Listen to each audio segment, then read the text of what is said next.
And welcome, friends, Iowans, Democrats, lend me your ears, of corn, that is. We are here on the DDHQ live stream for the night. Please have a drink before we start next time. I planned that one for weeks. So we are back kicking off the presidential primary and caucus season with our Iowa caucus live stream. Iowans have been caucusing within the state for about 30 minutes with satellite caucuses happening throughout the day. And we're here, we're going to kind of just talk about the results as they come in, give a good state of the race, and just let you know what's happening within the state of Iowa, what it means for the broader presidential nomination. And we'll be looking at both the hotly contested Democratic side and the barely contested Republican side, which, even though we're not calling a race tonight, I think we could probably call the Republican one for Trump. But first, let's get started. So we want to talk, before we turn into looking at the results, want to just talk about what's going on in Iowa, how the caucus works, and what it's looking like. So just to kind of kick it over to Alex Al Dunson, who's on the stream with us this evening. Alex, do you kind of want to talk us through the first round vote and how that gets us to some delegate counts by the end of the evening? Yeah. So caucuses are extremely strange elections if you're not from a state that does them. There's no secret ballot. There's no absentee voting. It's you go into a room with your fellow citizens and you hash out democracy.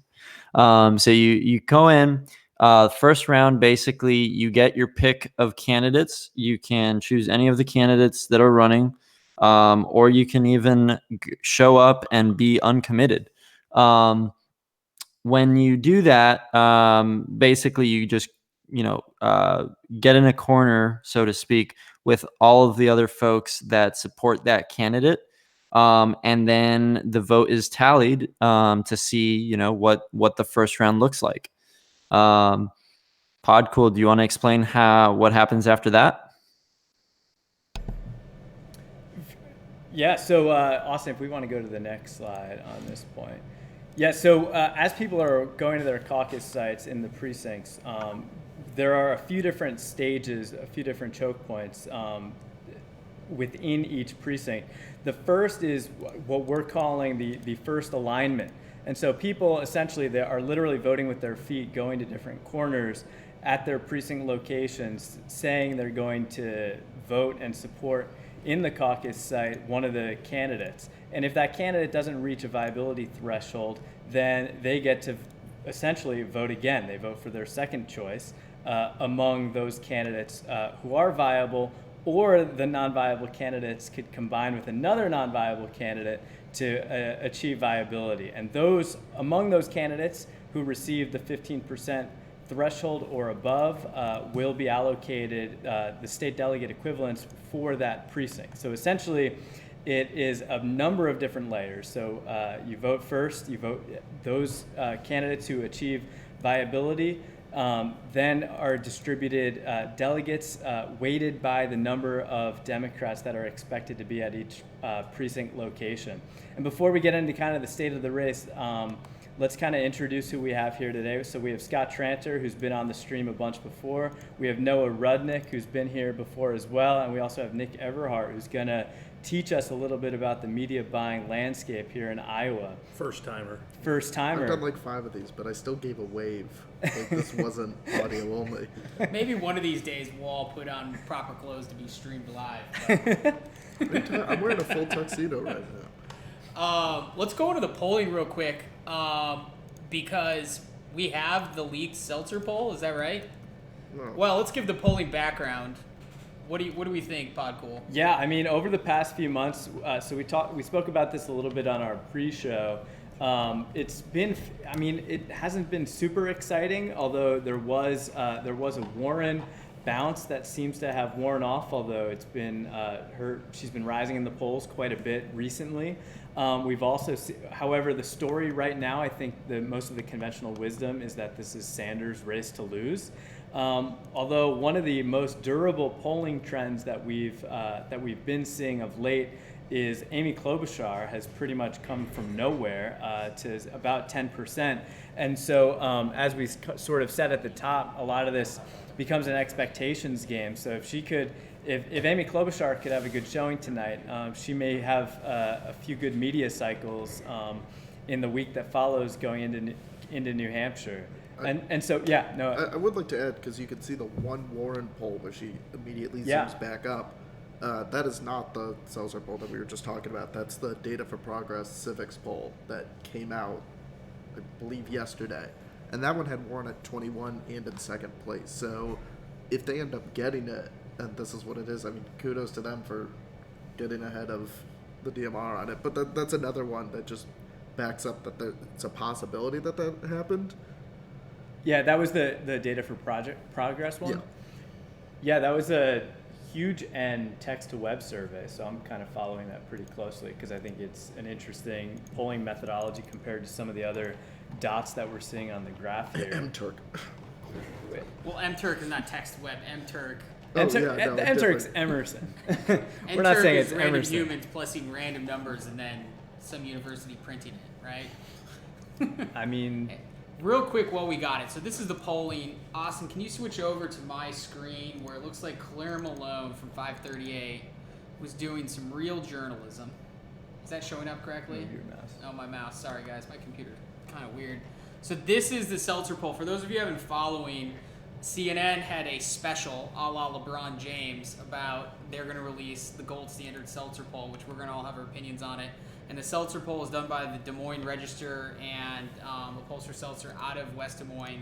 She's been doing it for years, and that was supposed to set the media narrative for a couple days leading up till tonight about what it was. And they ended up pulling the poll because a Buttigieg supporter reported that when they were polled, Buttigieg's name wasn't read, and that caused this huge hubbub about whether or not the poll was accurate or not. And they decided to scrap the TV show and not release the poll. But Claire Malone over at 538 was able to get the final results of the unreleased Iowa poll. It had Sanders at 22, Warren at 18, Buttigieg at 16, Biden at 13. And David Byler of the Washington Post had a pretty good article, at least a series of tweets talking about, like, because there's no poll, how did that change the media narrative around this? And, like, based on this, would the last 48 hours of analysis been any different had these been the numbers released on Saturday night? What do you think, Noah? No. I think that there's enough out there. Biden is either in first in some of these pretty good polls. USA Today Suffolk has a long record, and he was in first and leading. Or he's in basically fourth place or budging up against Warren or Klobuchar. And there's a lot. I think the fact that there's been a lot of stress on the different measurements on the first ballot, on the delegate first equivalent. alignment, The the first final alignment, thank alignment, you, yes. state delegate equivalent. Yeah, so the three that we've been tracking, I don't know if it's that much different. It feels like we're kind of spinning our wheels here until we have actual votes. So before Podcool and I tear apart like the mechanics of how that went down, Nick, you've been in these presidentials for a while. Like, how much do operatives really care about the Seltzer poll? I mean, is anybody making strategic choices 72 hours out from a paid media standpoint? No. Yeah. Is it great to push with?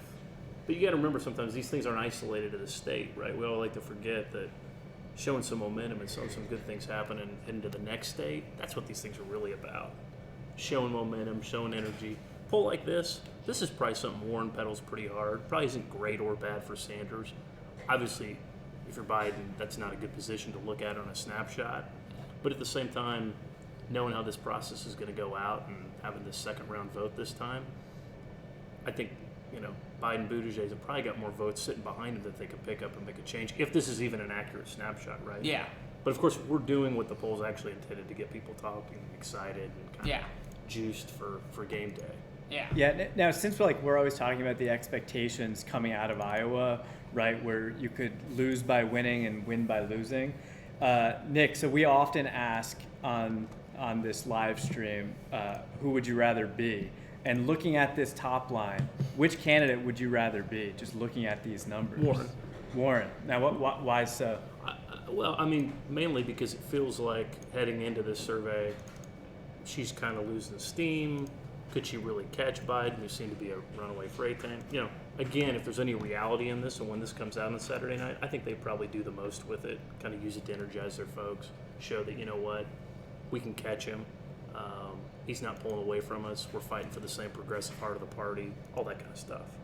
Yeah, what about you, Noah? What's kind of your take of this number? I know you just said where Biden fits in. I would like to be Michael Bloomberg with these top lines, because this is probably the best he can hope for, right? A Warren surge keeps her in the race with Sanders splitting the progressive vote. Biden begins to fade away. Buttigieg doesn't really have the strength with the black voters that Bloomberg and even Steyer have been showing, that their ads have been winning over minority voters. So this is queued up. You'll see a lot more of the parties panicking, a lot more John Kerry desperately trying to be relevant again. And we'll talk more about Bloomberg and his spending and his strategy as it relates to skipping this in the other three later. But yes, certainly if you're Bloomberg, seeing Joe Biden really sucking wind, not a lot of cash in the tank, I mean, that's exactly what you want out of the way heading into Super Tuesday. I mean, he wants a fight with Warren and Sanders. That's a multi-field battle on Super Tuesday and beyond. That's really like a big deal for him. Yeah. And there's no Klobuchar numbers. Might actually make you feel good about spending $300 million. Yeah. That's kind of a good segue. Let's talk about some of the TV stuff, specifically in Iowa, and we've got plenty of time to kill. I mean, as Michael McDonald pointed out on Twitter, if there's people out in lines at these caucus locations, they don't start until everyone gets inside the building. So while it can theoretically start at 7 Eastern, we're 40 minutes 7 in. Central. 7 Central. Theoretically, there are still caucus sites that hasn't started. That's a long way of me saying is we're a while before we get the first results, despite the fact us being the first one to call the Iowa GOP caucus for Donald Trump. Big shock there. He's got confidence in there, high confidence. Yeah, he's got Ayatollah Khomeini numbers there, 99% support in Iowa. No one's surprised there, except for those numbers are actually probably real. Sorry, I would just like to do a quick correction. Shout out to Jared Cannon for saying that Klobuchar was at 13%, so tied with Biden in this. Oh, okay. All right. That's good points. Can we go over to the TV stuff, Austin? Tee up Podcool and Nick to kind of go over the spend? Cool. Thanks. Yeah, so Nick, what are we looking at here? So this is the last month. The first thing you want to notice is that if you're Tom Steyer, the ROI has just not been high. I think one thing to keep in mind with all this is the last month snapshot. We've got a full spending by everyone since kind of they went on the air in the race. I think it's interesting. Steyer went up the furthest about 202 days ago. He started airing television, cable, radio ads in Iowa. After him, actually, was Buttigieg at 143. So you look at that snapshot survey with where they're at. The guy's sitting in third at potentially 16 at kind of the moderate, pragmatic, mainline, dim lane. Sanders ends at 112 at days out. Biden 88 and Warren 85. So just gives you some sense of when some of those people got up, how maybe that impacted where they're at right now. The big thing, you look at the spending for the last month, clearly, Bernie Sanders has ratcheted up spending. Elizabeth Warren understands and sees that this is an important state. Biden has to be a little more frugal and disciplined with his spending. He doesn't have the capacity to flip it on and raise money online like some of these other folks do. And so, as a result, he hasn't been spending at the clip everyone else has. Simple snapshot look, a lot of broadcast television, followed up by cable, different opinions, obviously, by campaigns on utilizing radio. And when we say addressable, that's programmatic satellite television. So, targeting Democrats that are watching cable networks with DirecTV satellite households. So, a lot of money been spent. There's also been some super PACs in the last, particularly 7 days. The DMFI PAC, which has been attacking Bernie Sanders, most kind of feel like on behalf of Joe Biden. That's certainly been the first attack ad, if you would, in this race. Which is really contrary to what you saw in 2016 on the Republican side in the multi-field primary. It was chippy, it was tough. There were super PACs, there were attacks flying everywhere. Dem primary, not so, or Dem rather caucus, not so much.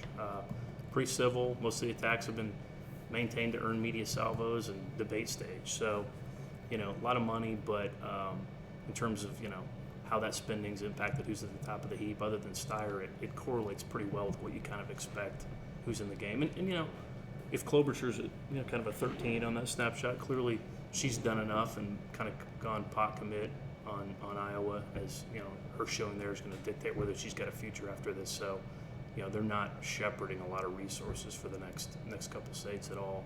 Let's go to like the last week. I think that's the next one that'll give us right. So, you know, top spender again, Steyer, kind of followed up with Bernie. Buttigieg's really, along with Warren and Klobuchar, committed to having a strong showing. So that's, you know, a lot of where, you know, the major players in spending's been.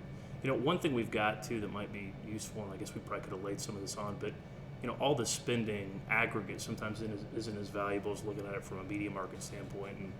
And in this caucus, I mean, almost 70% I think of the caucus goers are going to be in that Des Moines media market and that Cedar Rapids. So that's two big media markets. It's almost going to be 70% of the turnout tonight. So a lot of that money's really been concentrated in those two places.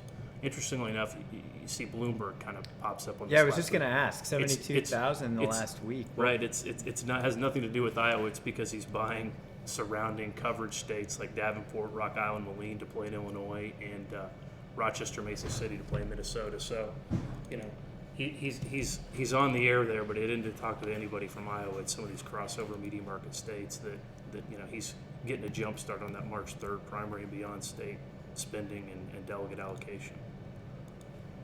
Now, as we kind of look at some of the spending trends, we might be able to, I mean, we're over extrapolating from single pieces of data, but what do you think we could maybe learn from some of the candidate strategies? So I saw, for example, that Buttigieg number was pretty high over the last month. Do we think that the Buttigieg team is thinking that, well, Iowa might be their ticket to having a prolonged presence within this primary battle, or am I just overreading that number? No, I think more than that too, even at a more macro level. I mean, Buttigieg outside of Steyer was the first kind of candidate to get up on a sustained, consistent, long-term level on television, radio, and cable. And sometimes it's a function of, you know, these different campaigns have different opinions about how they were going to use traditional media at the start of the campaign. I mean, Elizabeth Warren wasn't exactly evangelizing using television, and yeah, here she is spending like everybody else late to try to stay in the mix, because at the end of the day,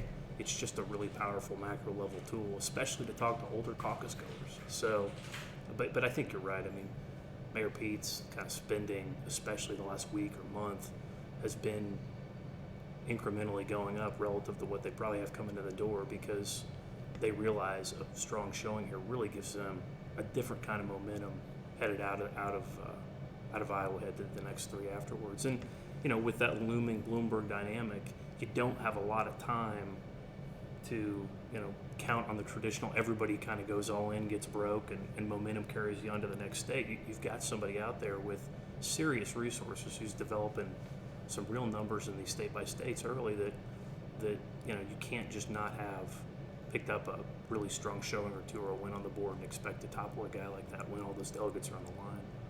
Yeah, I mean, Noah, what's your thoughts on Yeah. last week, last month spending?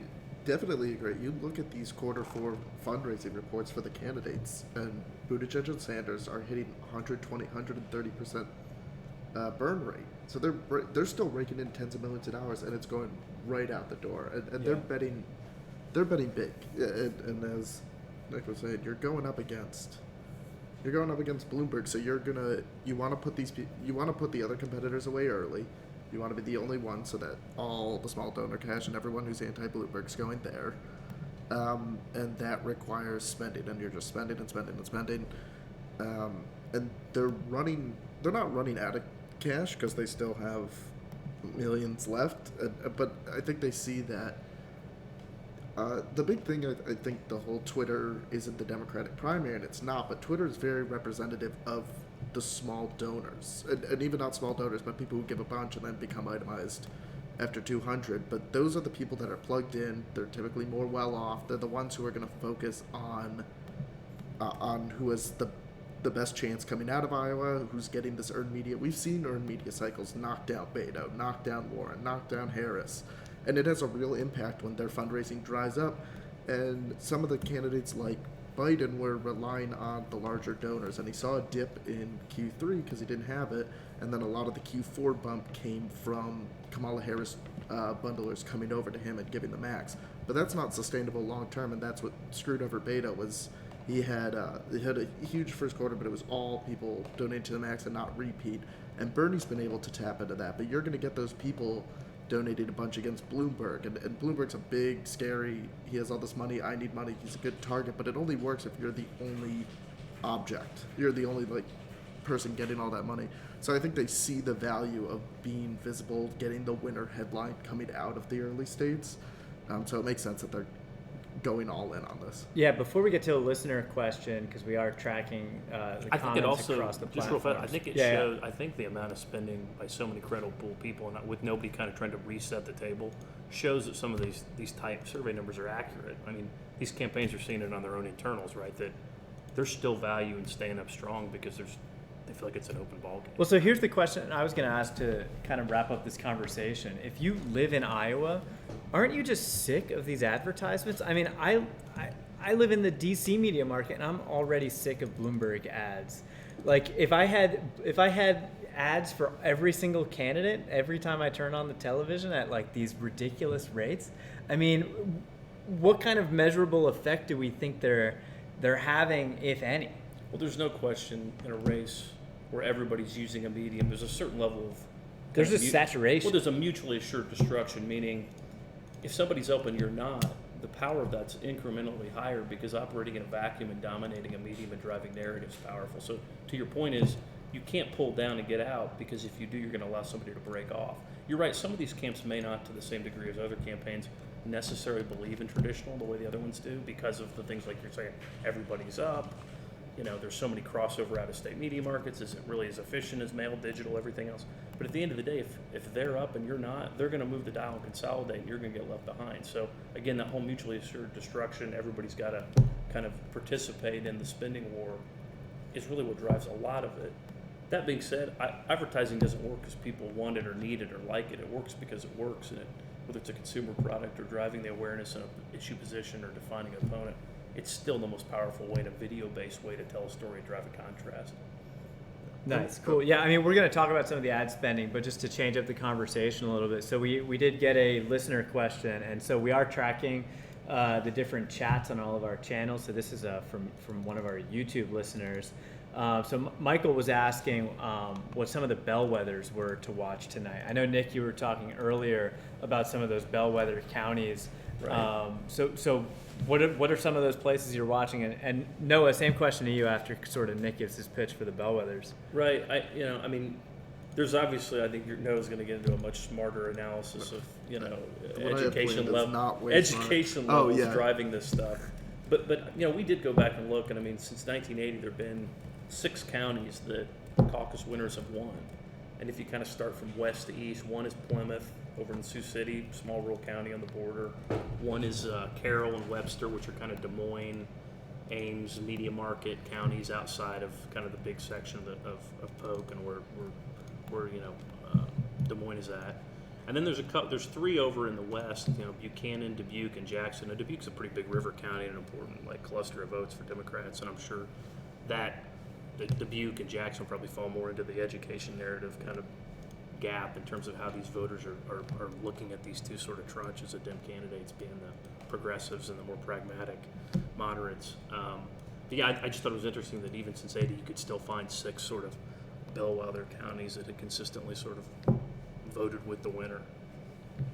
And all over the place. Not Oh, necessarily Alex wants to chime in here just real quick, Noah. Yeah, Alex? Yeah, and counties I think are the better metric. There are reports trickling in on Twitter about individual precincts. One precinct that I found interesting as somewhat of a bellwether because it split 50-50 Clinton-Sanders in 2016. Des Moines Precinct 47. It's in downtown Des Moines, East Village. And I guess somewhat surprising, at least to me, Joe Biden is not viable there in the first round. It looks like it's going to be Warren and Sanders at the top, and then Buttigieg is probably going to be viable as well. And it went 50-50 last time, Clinton-Sanders. So, there's a lot of chatter about the nomination in general, maybe being a Biden versus Bernie affair. but at least in this one precinct in Des Moines, it doesn't seem to be shaping up that way. Nice. And Noah, as you pour your drink, what are some of the counties you're watching? I'm watching Pocahontas County just because I think that'll be interesting. Before we get to Noah's answer, I'd just like to know, because we're getting blown up on Periscope, which is where apparently all the Yang people are watching us, and why we don't have Yang on the right-hand side, but we have John Delaney. Because we're not going to be part of the Yang media blackout, we are going to replace John Delaney with Yang. It's being done live now by Austin Kim, also a Yang supporter. We're just making the correct editorial decisions here. Direct edit from the people. All right, Noah, go ahead. Yeah.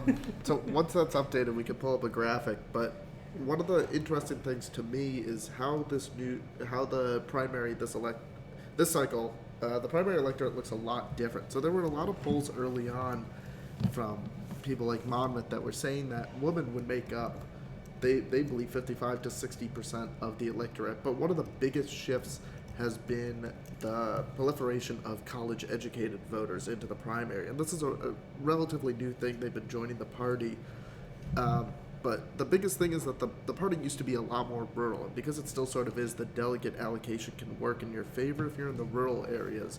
But the people just aren't coming from there anymore. So whenever we get the graphic up, we'll be able to see that.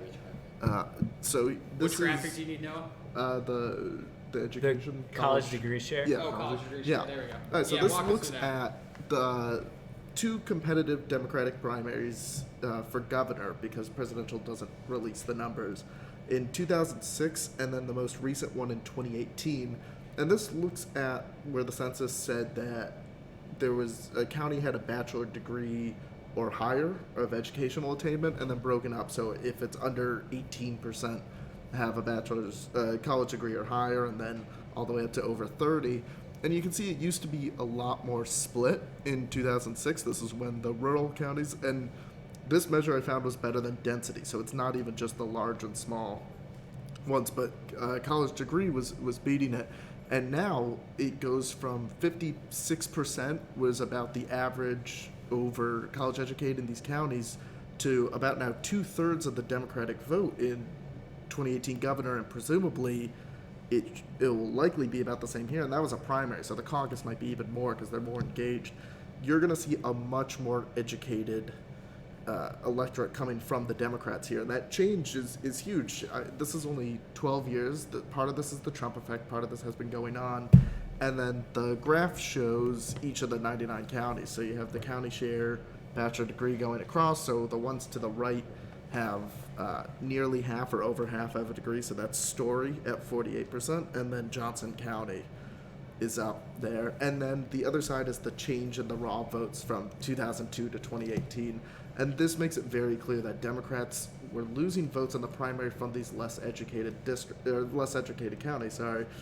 And that changes a lot on what this looks like. What does a party with more educated people want? What are the issues that they put forward? Who are the candidates that they like?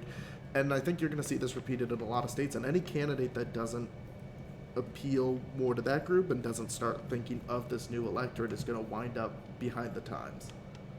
And now, we were talking about this a little bit before we went live. In this case, so why are we looking at gubernatorial numbers? Why are we not looking at, say, this change from the 2000 Democratic Caucus to the 2016 Democratic Caucus or something? I wish it was easily available. This is the first year that the Democratic Party is reporting their totals. So before, we used to just know the final delegate counts after it was allocated, and then people would have to work backwards. So when you try to look for 2016 turnout, you get anywhere from the range of 140,000 to over, over 170,000, and they're all over the place. That was changed this year. I think you can see different candidates have already started to spin and take advantage of that.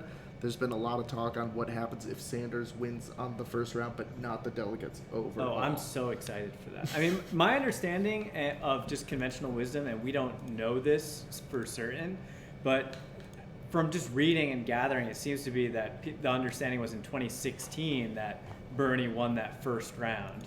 And then in the state delegate equivalents, I mean, we've heard about the coin tosses and so on and so forth, where the tail end of a binomial distribution went in favor of Hillary Rodham Clinton. What the fuck did you just say? We're talking about binomial distributions, all right. Scott. Come on, you know that. We're not This is that just late. probability We're not that late in the night. distributions.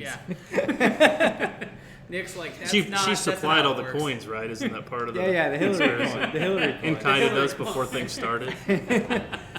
Yeah, so Brilliant. I'm curious to see, because I think if that turns out tonight, where we have a different winner for the first round and then a second winner for the state delegate equivalents, what do we think that's going to turn? What do we think the conversation's Could going this to be our last Iowa caucus? Is that what we're saying? Well, A, that's I think a legitimate question, but B, what do we think the conversation is going to be on like MSNBC tomorrow? How did Putin get into the Iowa Democratic vote counting apparatus? Will be the conversation. I don't know.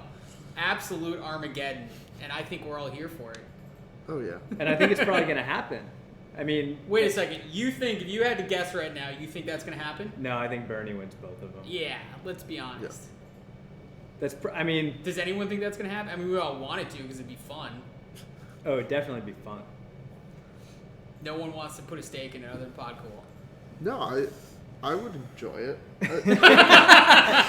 I would enjoy it, but are you predicting it? Actually, I don't think I would enjoy it because Twitter would be such a nightmare tomorrow on my commute when I'm just trying to like look up some news or whatever, and it's just I gonna don't be know. boring. I'm kind of fascinated to see, and that's why I wish they rolled these out a round at a time, right? It'd be great to have seen round one, get a real-time snapshot, and then understand sort of the state of the race, if you would, within all these caucuses. Like, is there an opportunity for, Buttigieg to pick up Biden or Klobuchar supporters if he's the guy that survives and they don't? I mean, that would be fascinating. And then we'd have more, like, kind of horse race, real-time sort of opportunity to see that play out. I don't think it's impossible. I mean, We're gonna a couple of questions from people on Twitter asking when the results are coming in. Just to recap for all of you joining. But we're just sitting on them, and we're gonna. We're just sitting on them, waiting for them to align for a Bernie overall vote count and a Biden delegate share. But no, We're gonna hold on them just long enough to swap Yang out for Delaney. And then just long enough. What's going on? Put their pitchforks down. Yeah, what's going on now is if you're watching CNN or any other networks while you're listening to us, which is how you should probably do it because they've got prettier video than us, but we're smarter. Basically, the caucus has started about an hour ago. But by started doesn't mean the voting started, just the way it works. And there's a first alignment. We covered it about an hour ago. First alignment is each candidate. You basically go to a corner of the room and you have to get 15% of your precinct to move on to the second alignment or second round of voting, where they collapse it a little bit. I am butchering a lot of details. Bottom line is, we're going to be a little while before we get first alignment numbers, and we're going to be a little bit while before we get final alignment numbers. The Iowa Democratic Party actually runs this. It's not a state-run apparatus. They've been working with outlets like ours for the last week on reporting results. That's so they can take in-kind coins to break ties. Exactly. all that nefarious stuff. Long story short, I feel for the Iowa Democratic Party. This is not something they do every year. They're doing as best as they can, but they've got a bajillion requests today. We're one of them. So that's a long way of me saying is we are kind of at the mercy of their apparatus to report it out, and they're trying to make sure it's as accurate as possible because they know that whatever comes out tomorrow, they're going to get a lot of incoming fire. So when do we expect first results? Any minute now, but it's going to be a while until we get a complete picture, which is why we're sitting here pontificating about all these fancy graphs and stuff like that. And we're still getting questions about Yang being blackballed. We've got him on the screen, guys. We've got him on the screen.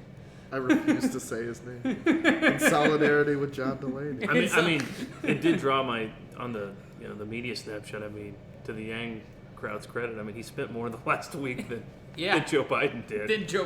Yeah. Well, he's got better celebrity endorsers. Dave Chappelle.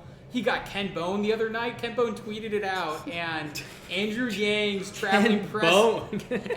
Ken Bone tweeted out. He's like, I don't know if I'm a thing anymore. What a trove of real-time knowledge. But to the credit of the Yang gang, they saw Ken Bone tweeted that, and Andrew Yang's traveling press secretary caught the tweet, sent him a public tweet saying, we would love your support. An hour later, had cut a video of him supporting Andrew Yang, and they put it out there. I mean, that is the rapid response you want in a campaign. 2020, man. Yeah. So, maybe we'll see, Yang at the top tonight. We'll see. What other stuff do we have We to cover? won't, though. We won't. We won't see that. We're not going to see that. We need more listeners. I don't know why you're scared of Oh, wow, that's rough. Anytime they use math on the show, they are showing bias. That was one of her comments. Math is bias? Math's- Bias in favor of Yang. Yeah. Fair enough. Did we cover the South Carolina stuff? Do we have anything on the South Well, Carolina? so before, Yeah. part of that conversation Do we was want I just wanted to talk about the calendar kind of going Transpose forward. CNN, somebody fired me. Oh, yeah, send it over. We'll put it. He'll do this, and then we'll load it up when we go to the next thing. Yeah, so Austin, can we pull up the calendar? So just to set the stage, we could either have a very long primary cycle, or it could be over. If Biden wins tonight, if he wins the next 4 contests, it might be over. Although it's not looking like Biden's going to win tonight. But so on the screen right now, we just have a calendar of the the upcoming contest. So tonight, obviously, Iowa. Next Tuesday, we have New Hampshire. Then we have back-to-back Saturdays in Nevada and South Carolina. Then on to Super Tuesday. Who does this calendar benefit, if anybody? Where does Michael Bloomberg fit in here? Because he's kind of sitting out the first 4. Noah, what do you think? How do you think the calendar? Let's pitch it to Alex. Alex, because he just bumped in. Alex. Yeah. So, I mean, there's a potential here for Bernie, let's say, if he wins today, to grab a lot of momentum because of the first 3 states, right? So he's favored in New Hampshire. He's looking decent so far in the early numbers, at least in the first vote numbers so far. So if he pulls off a big victory today, wins New Hampshire by double digits a week from now, one day from now, and then goes into the Nevada caucuses and wins that, that's some serious momentum there. I'm not sure what the last nominee, if any, would have been that has won the first 3 states and then gone on to lose the nomination. Of course, that gets you to South Carolina, which at the moment Biden has a big lead in, but this sort of illustrates why the sequence is so important, right? If South Carolina were today instead of Iowa, Biden would be pulling off a pretty big victory, and he would go into the next state with the wind to his back. Instead, he might be rolling into South Carolina pretty bruised, and might, either lose the entirety of his lead or just barely eke out a victory instead of winning by 20 or 30 points. So I think that's my take on the first 4 states. Obviously, you get Super Tuesday, and then sort of all hell breaks loose. But definitely the first 4 states and their sequence is very important to the ultimate result. Yeah, I think another big piece is, let's say Sanders wins tonight. He would be expected to win New Hampshire. Even if he doesn't win Nevada, he could still, from those 2 weeks, then there's a week, there's 10 days then before Nevada comes. He would have 3 weeks of media, of just a 3-week media cycle where they're going to talk about just Sanders winning Iowa, Sanders winning New Hampshire. Could he go all the way? And I think the media coverage would certainly help the Sanders campaign big time. But so Nick, we were talking about sort of going into Super Tuesday. I know before we were talking a little bit about sort of Bloomberg's strategy here, considering Bloomberg's. We'll get. You want to get to that now? No. Well, I just wanted to finish out the calendar. Yeah, finish out the calendar. So because Bloomberg's doing a weird strategy here, right? Because he's sitting out the first 4 states. He's accidentally advertising in Iowa, as we were talking about the overlapping media markets. Do you think this is a smart play, kind of waiting till Super Tuesday? What's his ad spending there? Right. What's your overall thought about this Right. Bloomberg experiment? But it's completely and totally unique to him, right? I mean, we've had candidates without the resources he's had to try to start a presidential case, kind of race rather on kind of the timeline they would like. Rudy Giuliani's, right, the perfect example, 2008. he's going to start the race when he wants. Starts in Florida, it's already gotten out of hand, too far ahead of him. Kind of that proving momentum and narrative and success breeds success sort of reality of presidential politics. You know, Bloomberg pulled the trigger on this race later, so I think one, they realized this early state play was just not. There just wasn't enough oxygen. It was too busy and cluttered of space. But then two, they realized, well, we have enough money to run a macro level campaign that nobody's run in American political history, from an advertising sort of hire people up down the primary schedule side. I mean, he's going to have better campaign managers on the ground than some of these people that are going to win early states in places like, you know, Alabama, Georgia, Ohio, all these early March 3rd and on states. So, you know, they've just decided to come up with their own formula and way to do it. And a big part of that everybody's seeing is the TV. In fact, I was joking, you know, my wife got a 10-year-old son, and during the holidays we were watching, you know, basketball and, you know, bowl games. He comes in, he says, Dad, who's going to win, Bloomberg or Trump? And I said, well, hold on, buddy, what makes you say that? You know, his ads are on everywhere. They're running against each other, right? And on one level it's cute and funny. On another, it just, television's powerful, and when kids are repeating slogans and taglines on ads, it means it's permeating the culture and having an impact. And I think, you know, this was today, the morning consult poll had Bloomberg up to 14, tied with Warren for third nationally. That's not insignificant. You know, and he's got a head start in all these states on all these people. And, you know, we're not talking about minuscule sums. I mean, we're talking about a guy who through today spent $3.2 million on television in Alabama, who spent, you know, almost $30 million in advertising in California. I mean, we're talking about numbers that are more than what everybody else's aggregate spent collectively in Iowa. Not to mention a Super Bowl ad. Right, going toe-to-toe with the president on Super Bowl ads. I mean, a 60-second ad in the Super Bowl. So, you know, running everywhere. So, yeah, I mean, you look at some of these sums, and you know, there's different numbers out there because he's also been buying national broadcast and national cable and a lot of different ways that Mike Bloomberg's spending money on television. But on a state-by-state level, you know, $6.3 million in Washington State, $25 million in the state of Texas. I mean, these are all March primary states that are super expensive. He's building ground games on, you know, teams on the ground. I was going to say nobody's won the Democrat nomination without winning Iowa since Carter won in '76, except for Gephardt and Tom Harkin, and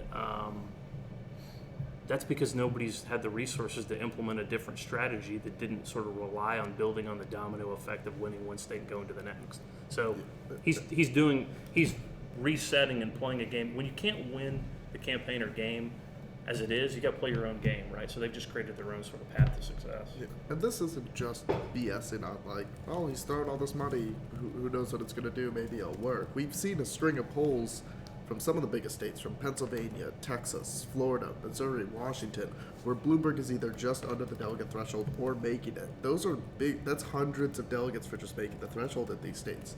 It's clearly having an impact. Those are later ones too. We have not seen a lot of polling from any of the Super Tuesday ones. Right. But if he's been putting the same effort there, if he's over, even if he's putting more because it's coming up soon, I wonder if it's just a shock and awe thing where it's, wow, look how many states Bloomberg made the threshold in. Right.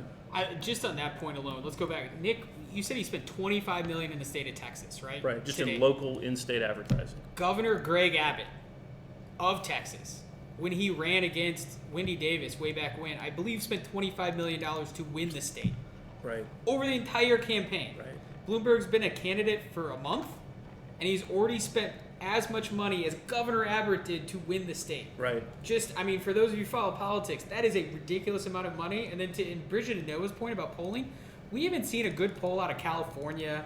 We haven't seen a good poll out of Texas. I mean, we're sitting here arguing about a Charleston Courier poll in South Carolina having Steyer in third, which I happen to think is probably closer to true than not true. And the do you know how Fox many News people are poll. going? Yeah, do you know how many people are going to be surprised when Bloomberg is at 10 in California? Yeah. And not that many Yeah. people are online. Like, Tom Steyer's name recognition nationally still has a bunch of undecideds where they're like, oh, Tom Steyer is actually one of the top Yeah. three. It could be big. Yeah.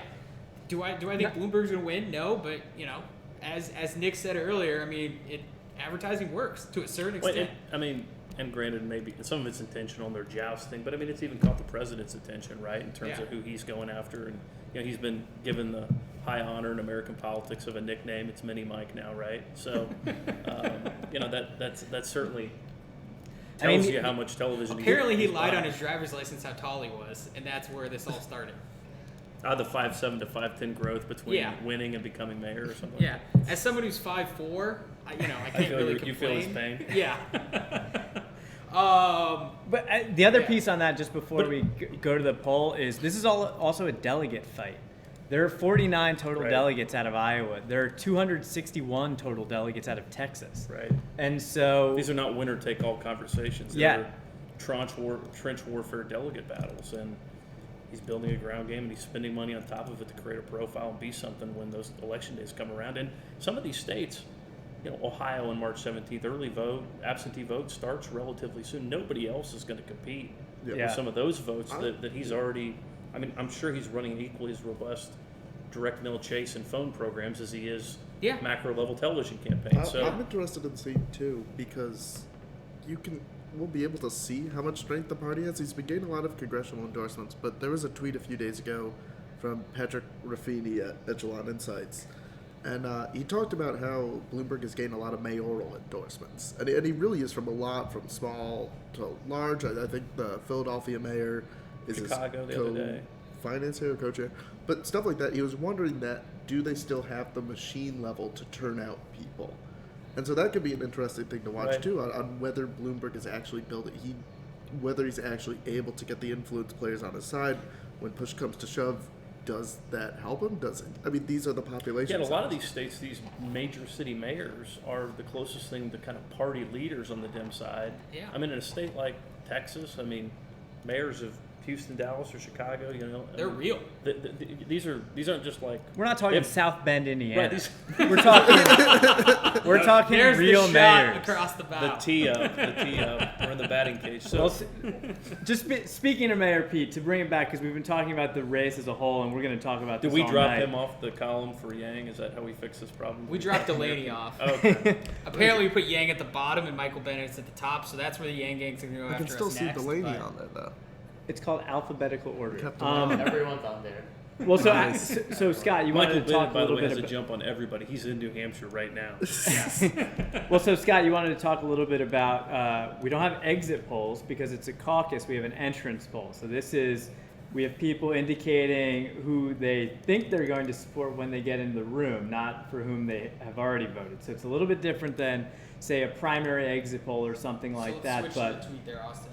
But Scott, do you kind of want to talk us through the top line of the entrance poll that CNN's providing here, and then we could talk about some of the cool breakdowns that they have as well? Yeah. So we got this from Phil Kirpin, a desk follower.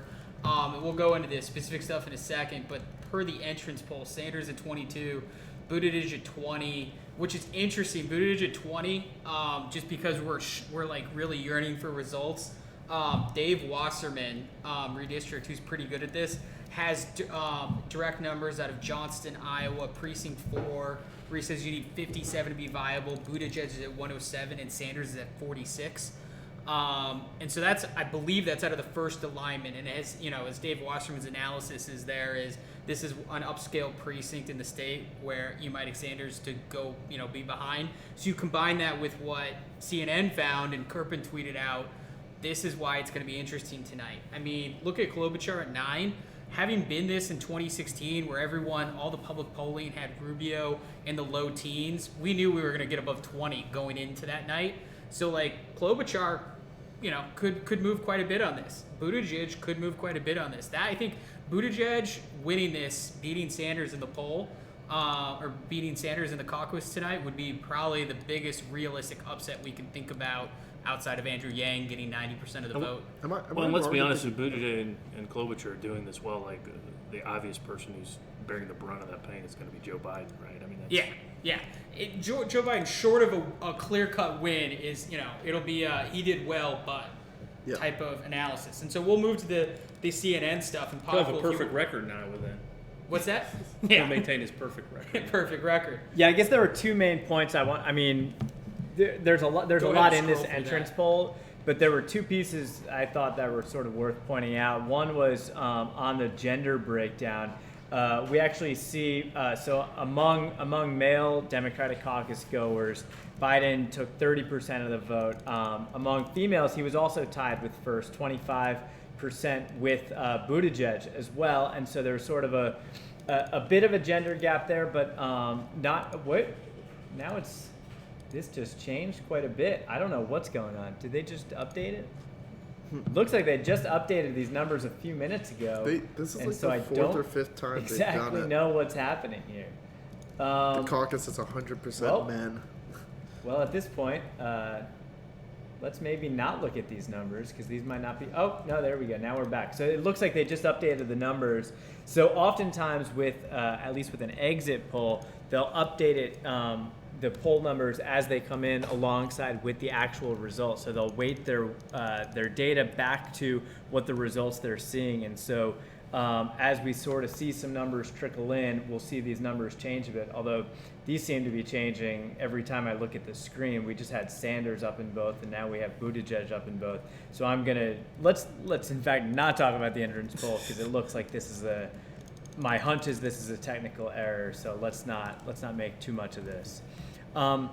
Austin, do you want to go back to just sort of let's go to the national polling actually. So we had spoke about the Iowa polling earlier. So the Iowa polling, we were Noah, you said before that Biden could be anywhere first or fourth. Yeah. National polling, it seems he's only first. Could we be in for like a it makes very sense, right? Though. Okay, so like. Yeah, play this out. But Biden supporters are older, like black voters. Makes up the core. Older and black voters make up the core of his vote. So it makes sense. I would think that these are the most stable. They're tuning in later. They're still kind of focused. Now, Iowa's seen so much attention, and a lot of the Iowa rise and falls have, and Nick can speak more on this, but seem to have fallen when Buttigieg makes a big ad buy for his phase 3 and then starts rising. Or Sanders starts spending a lot, and then Sanders sees a rebound in Iowa, and sort of on the national, and he's been spending a lot there. But it makes sense if you're not seeing a lot of focus, if these people aren't really tuning in yet, that a national poll will still show people that have been hardcore supporters are still sort of sticking with it. And it's only when they get a lot of attention focused on that they start to reconsider, that they start to move around a bit. Yeah, I mean, the person who's grown on a national survey level is the guy who's been communicating directly to people in lots of states and buying national ads. I mean, it's not, the corollary is simple, right? I mean, that's, and I think as this thing winnows out after tonight in New Hampshire, I mean, I think that's going to also have a huge impact on those national polls and, you know, the durability of Biden in some of these big Super Tuesday states if he advances and gets that far, which I think with the South Carolina win, the board, it's hard to not see him going deep into March. That's when sort of his profile and being established creates some equality with him and Bloomberg's bank account. The question becomes when or if, and I know he said he has it, when or possibly if does Bloomberg start taking shots at other people, you know, because he hasn't taken a shot at anybody and he's moved his own dial. He could do some real definition of work on these other people before they're viable in these primaries. And I think it's a big thing too, where we're talking about Bloomberg like it's a far off event, and I think that's a lot of the way the media's been treating him too, and he hasn't really gotten any earned media on top of all of his paid media. And so who knows when he starts going in, if he does beat the threshold and all of a sudden it's, whoa, Bloomberg's a real contender and everyone's talking about it. Does that change the game when it's not just ads, when it's a natural organic growth to it? Right. And the same thing could happen if Sanders steamrolls in through 3. All of a sudden, it's not, oh, Biden's sort of the front runner. It's, oh, wow, Bernie can do this. And there's a lot of focus on him. I mean, right, the immediate focus right after this is going to be New Hampshire. Yeah. Well, I mean, let's just be honest. On Wednesday this week, 1, 2, 3, 4, we're 28 days from March 3rd, and we've got Super Tuesday states and a gamut of places with a ton of delegates on the board. So, I mean, and the only guy competing for those votes directly and exclusively is Mike Bloomberg. Yeah, so, well, here's a question. Who do we think is going to drop out tomorrow? Anybody? Nobody? Like, Because he didn't get enough attention, I'm seeing on Twitter, John Delaney may drop out again. Just a little bit more. Who is still Try to get the left that's, sympathy just bump? not Right. registered? Michael Bennett? yeah, Michael Bennett. I think These Michael kids Bennett camped is in New definitely Hampshire, right? the. I think Bennett is definitely like the first one to drop out. Yeah. What about Deval Uh, Patrick? Who? Now Patrick will stay in until probably South Carolina. Alex, He might as well, who do you especially think drops Biden's out? having a bad night.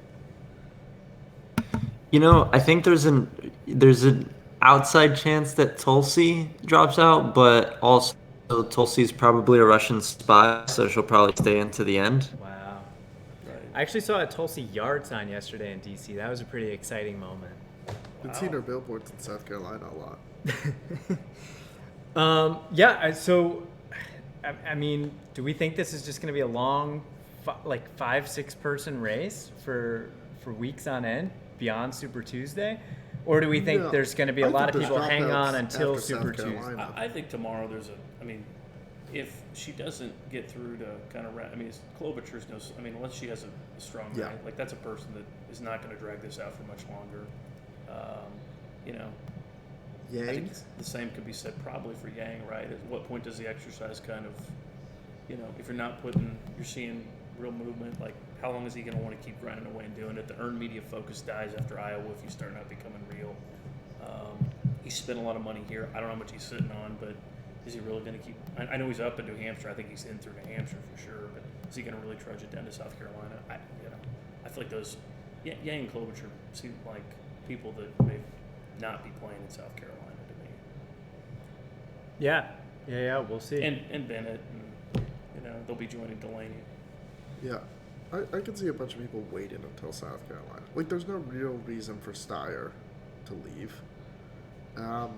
If Warren is really, like, doing okay... If Steyer's got a double-digit show Yeah. in public surveys, and he's Yeah, seeing why it in his not? own numbers, I can't imagine he's going to want to, or he's going to have people around him encouraging him to fold up the 10.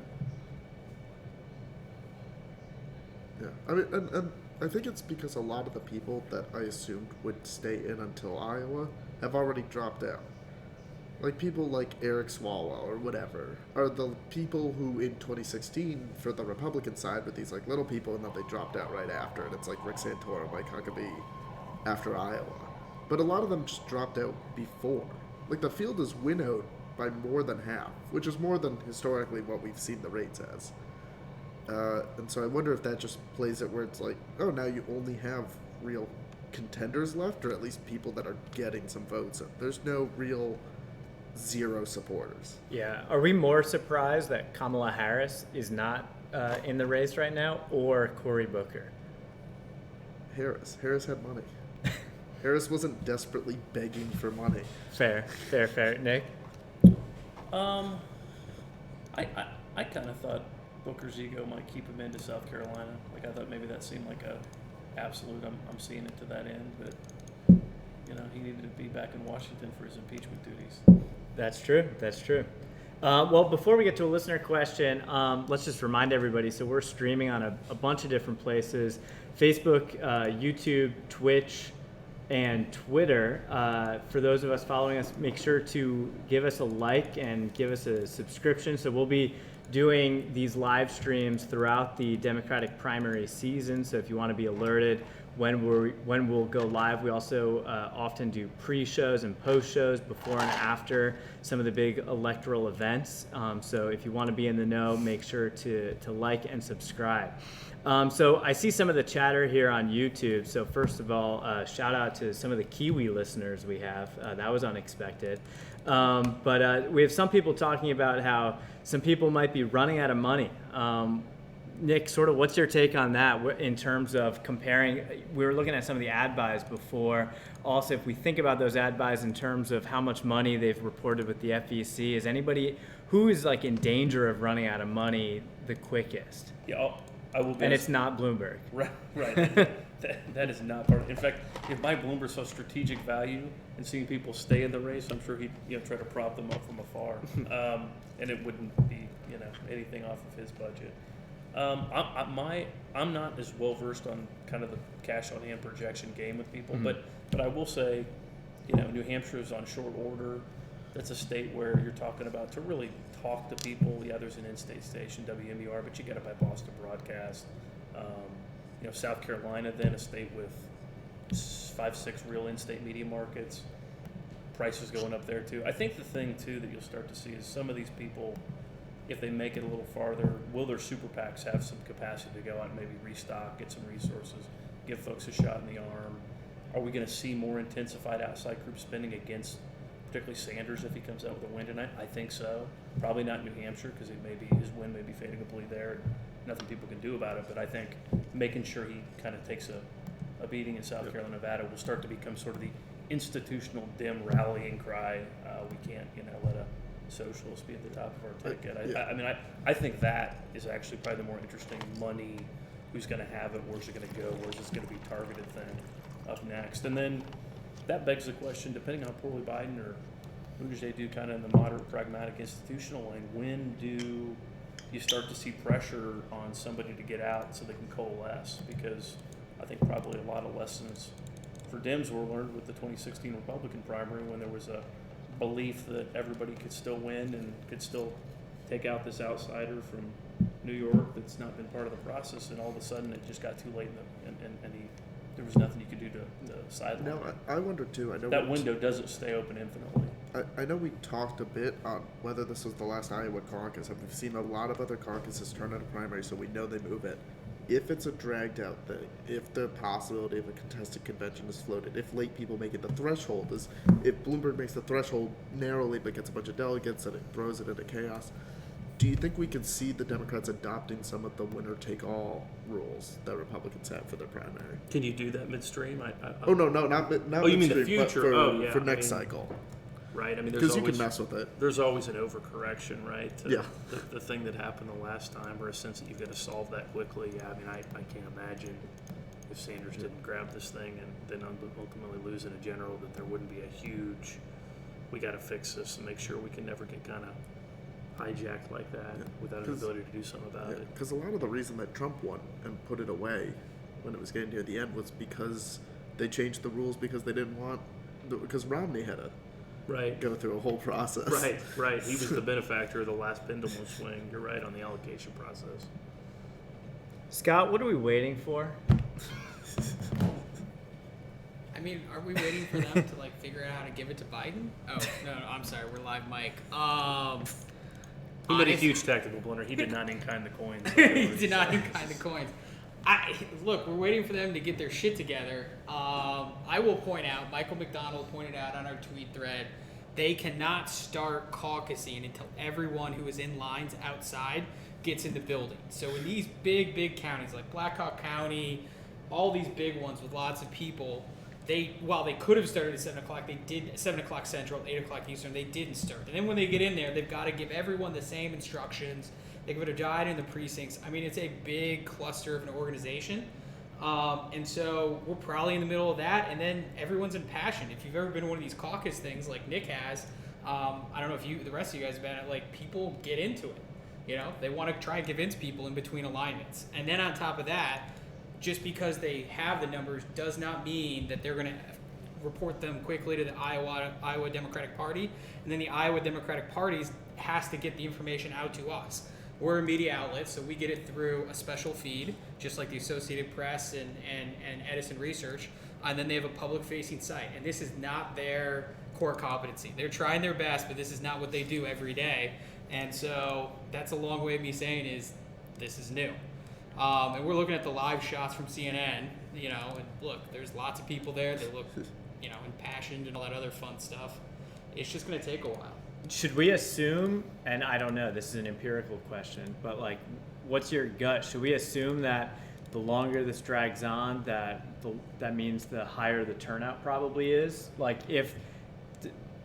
If we're waiting long, does it just mean because we're waiting for people to file in the room because there are so many people? What's kind of your gut? As people who have been there before, what do you guys think? So it's interesting you bring that up. I would say it's more indicative of the CNN poll that said, the entrance poll that said 30% of the people are new Iowa caucus participants, has more to do with it taking over because they have questions and they want to be part of the process and they don't know how it all works.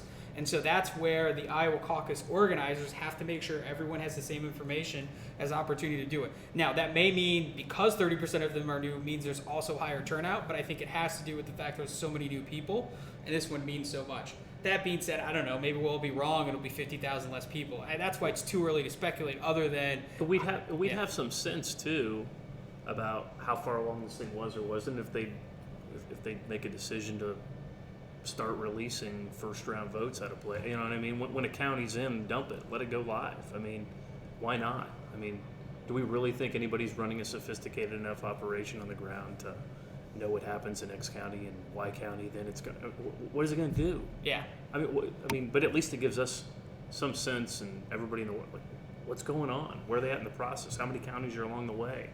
You know, who's leading in those counties? I mean, it's.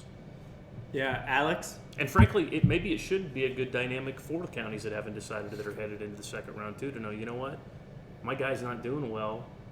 Here's political environment. Maybe I ought to be thinking about somebody who can actually win this thing. I mean, Yeah. it's a caucus, not a primary. So Yeah. all Right. rules in kind of the sense that it's got to be the way it is all of their election nights. Yeah, are Alex, so relevant. you've been there. Kind of, what are your thoughts on that? Yeah, I mean, so I think that compared to 2016, a huge chunk of the delay is going to come from that final alignment because, you know, in 2016 and generally, right, you've got very limited options when it comes to what you do if your candidate doesn't reach viability. So in 2016, you've got Lincoln Chafee. You passionately went out there to caucus for him, and oh darn, he didn't make viability. So now you've got Hillary and you've got Bernie, and they've got uh, considerable ideological differences, and so you just go one way or the other, or you just go home, and that's it. What we're seeing so far is, you've got a hodgepodge this time around. You've got 5 candidates that look like they're going to earn delegates tonight, at least state delegate equivalents. And in some precincts, Biden's not reaching viability. And then it's, well, do I go to Warren? Do I go to Buttigieg? Do I go to Klobuchar if she's viable? Do I, settle for Bernie? Or do I go home? And not only that, but then you also have the calculus of, well, I'm here for Biden. He's not viable, but there are enough votes among the non-viable candidates where if I convince them, then they'll come to Biden and will be viable. And so there's a whole lot of decisions to be made by individuals and by groups supporting specific candidates. And that just takes time. And people change their mind too. And then that sort of, makes everyone go back to the drawing board and stuff. So I do think that there's going to be a considerable lag in some of these precincts between the first round vote tallying and the second round.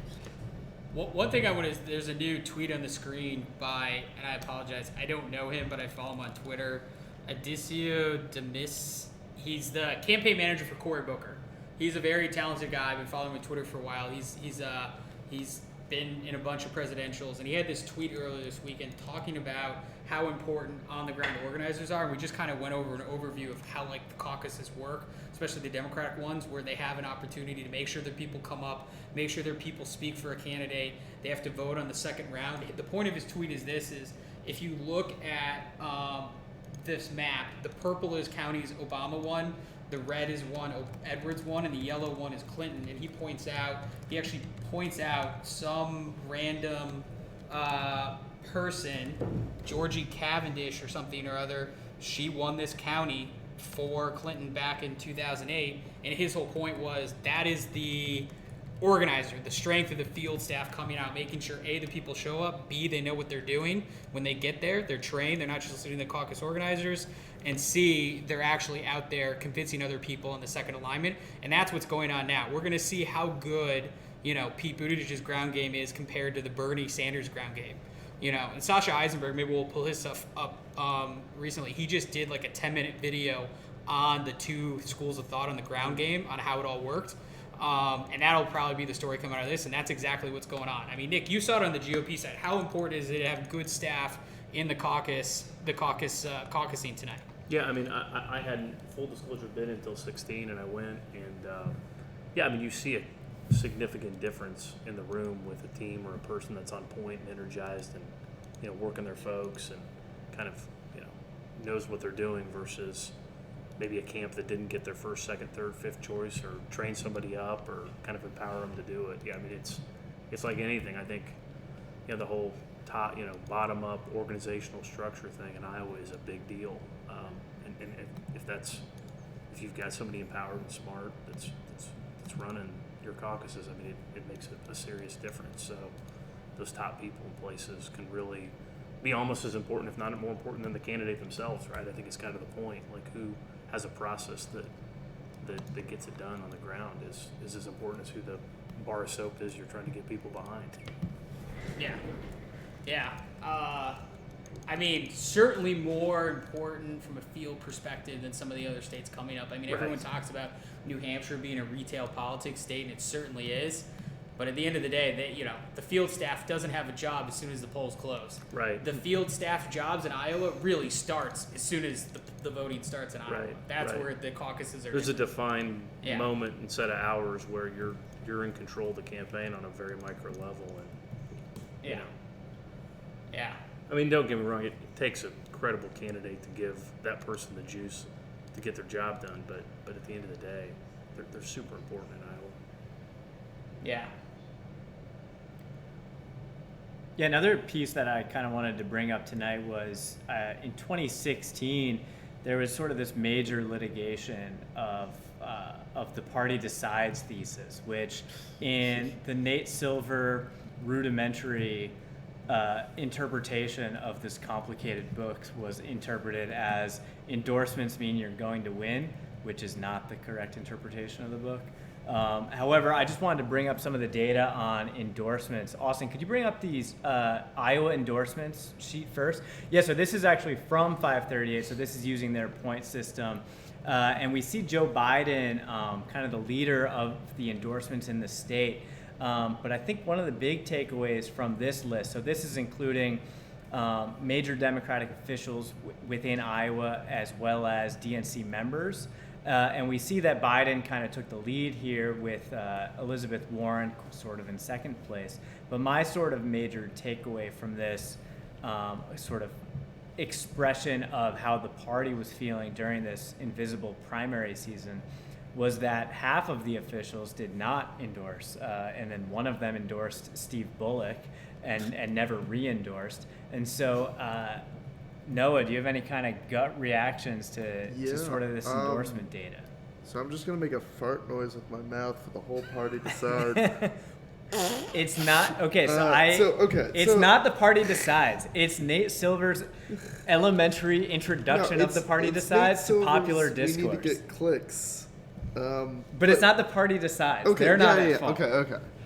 For this, I actually wrote a whole piece. This is a shameless plug, but really, I wrote this a year ago, and I've retweeted it 5 times, and I think 11 people have read it. On like my Medium blog.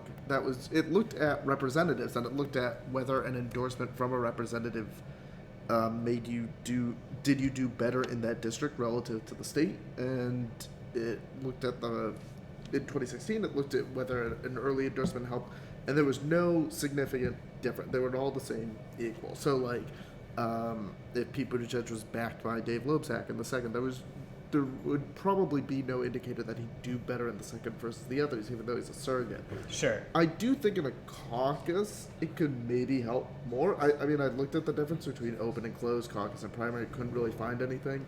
If you have Dave Loebsack at a location, maybe the star power can help a bit. It's harder to track down who went to what precinct. But a lot of this stuff is just, I think the bigger thing they can give you are their email lists. And so the little like campaign nitty gritty on, Abby Finkenauer can show up at an event and people can get excited, but can Abby Finkenauer be your guest at a $250 a plate fundraiser? Can Abby Finkenauer give over her list of small donors that she got from last cycle to Joe Biden? And that sort of thing, I think, is a lot tougher and a lot more nebulous to measure. And so you might not get the full weight of the impact. But stuff like this, I don't know if just assigning a point value and throwing it out there. I mean, this is Iowa-centric. I mean, you look and there's different people coming out and there's different people caucusing for different candidates from other states. They're coming over here. You have 2018 presumptive Democratic Senate nominee Teresa Greenfield is out there caucusing for Klobuchar. She's not on there because she's not an elected official, but someone who is the Senate nominee is an influential person. So I think that this just misses a lot of the key things that go into the campaign. I think this is at best the rudimentary beginnings. Sure, of a and measure. we could also look at the state legislative endorsements, Austin. So it's this graph actually fascinates me. So this is from Professor Boris Shore out of University of Houston, and so in just focusing sort of on the Iowa bar, about maybe 65% of all state legislators within Iowa who are Democratic state legislators endorse somebody in this race. And a majority of those who actually endorsed Amy Klobuchar. Is anybody sort of surprised by that at all? Joe Biden had some, Warren had some, Bernie had very few. Any initial reactions to the state legislators trying to join Klobuchar-mentum? There hasn't been a portmanteau for that yet. Any gut reactions? I mean, Is it? I don't know. You could even say it's meaningful. Was she a state senator or a state rep? I mean, did she kind of come up that way? I don't really remember, to be honest. She was a Her congresswoman. dad was like a radio host. And she was a congresswoman before she was in the Senate, right? Or was she not? Didn't she come from the legislature? I don't know. I'm just trying to come up with she connected with him because she pursued There him. is I don't a know. really interesting. This is back from September 2018. Tim Alberta and Politico wrote an article about Kent Sorensen, who is a Tea Party state legislator representative, much coveted endorsement, and then got busted for trying to sell his endorsement. There's like a whole legal way you can do it because you're only a part-time legislator. But Went he to did jail, it. didn't he? Yeah, and went to jail and came out, and he wrote this big like tell-all where it's like, if you want the endorsement, you gotta pay in, and it's a very, can I say, quid pro quo going on, but it's very good. I recommend reading it. But who knows if it's paying off. Tom Steyer was busted earlier for allegedly offering some cash to the side business of one of the legislators. So I don't know if these endorsements necessarily indicate who's going to be better. Look how many endorsements Bloomberg's getting because people hate call time and we get Bloomberg's. Yeah. So are you saying that like there's For the going to be a record, new? Klobuchar was There's not going to a state legislator. She was the Hennepin County attorney. Oh, So shoot that down. I don't know why she dominated at the state house. Yeah, it's an odd. It was an odd finding, Right, it is.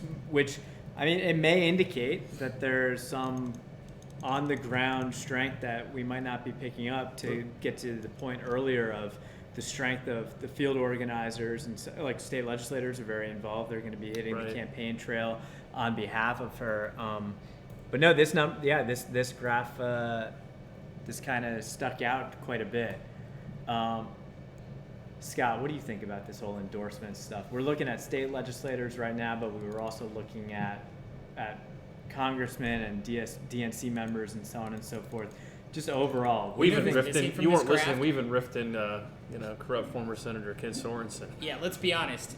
This is part of the Yang Media blackout right here. We do not have Dave Chappelle, who probably outweighs all of these people right yeah, here. probably. Look, endorsements, I look at this from a mathematical standpoint. When we've used endorsements in our model predictions, have they really factored in? And I know Nate Silver and those guys are good at it. They've got an opinion on it. It has a factor, but it has a factor because the media reports on it, not because so-and-so's out there shaking hands, yelling names. Right. It has it because, if, this person endorses, they got to have a media story on it, and then someone reads about who they endorsed. But to that extent, it's not that big of a deal, and nor does it have any lasting effect other than shortly thereafter it happens. Well, with that interpretation, you're also, are you searching then for some linear effect in primary vote share as tied to some endorsement? This just doesn't seem like good research design, nor what the people I don't who think say it's there. endorsements matters would say. Wait, say that one more time? That was a whole lot.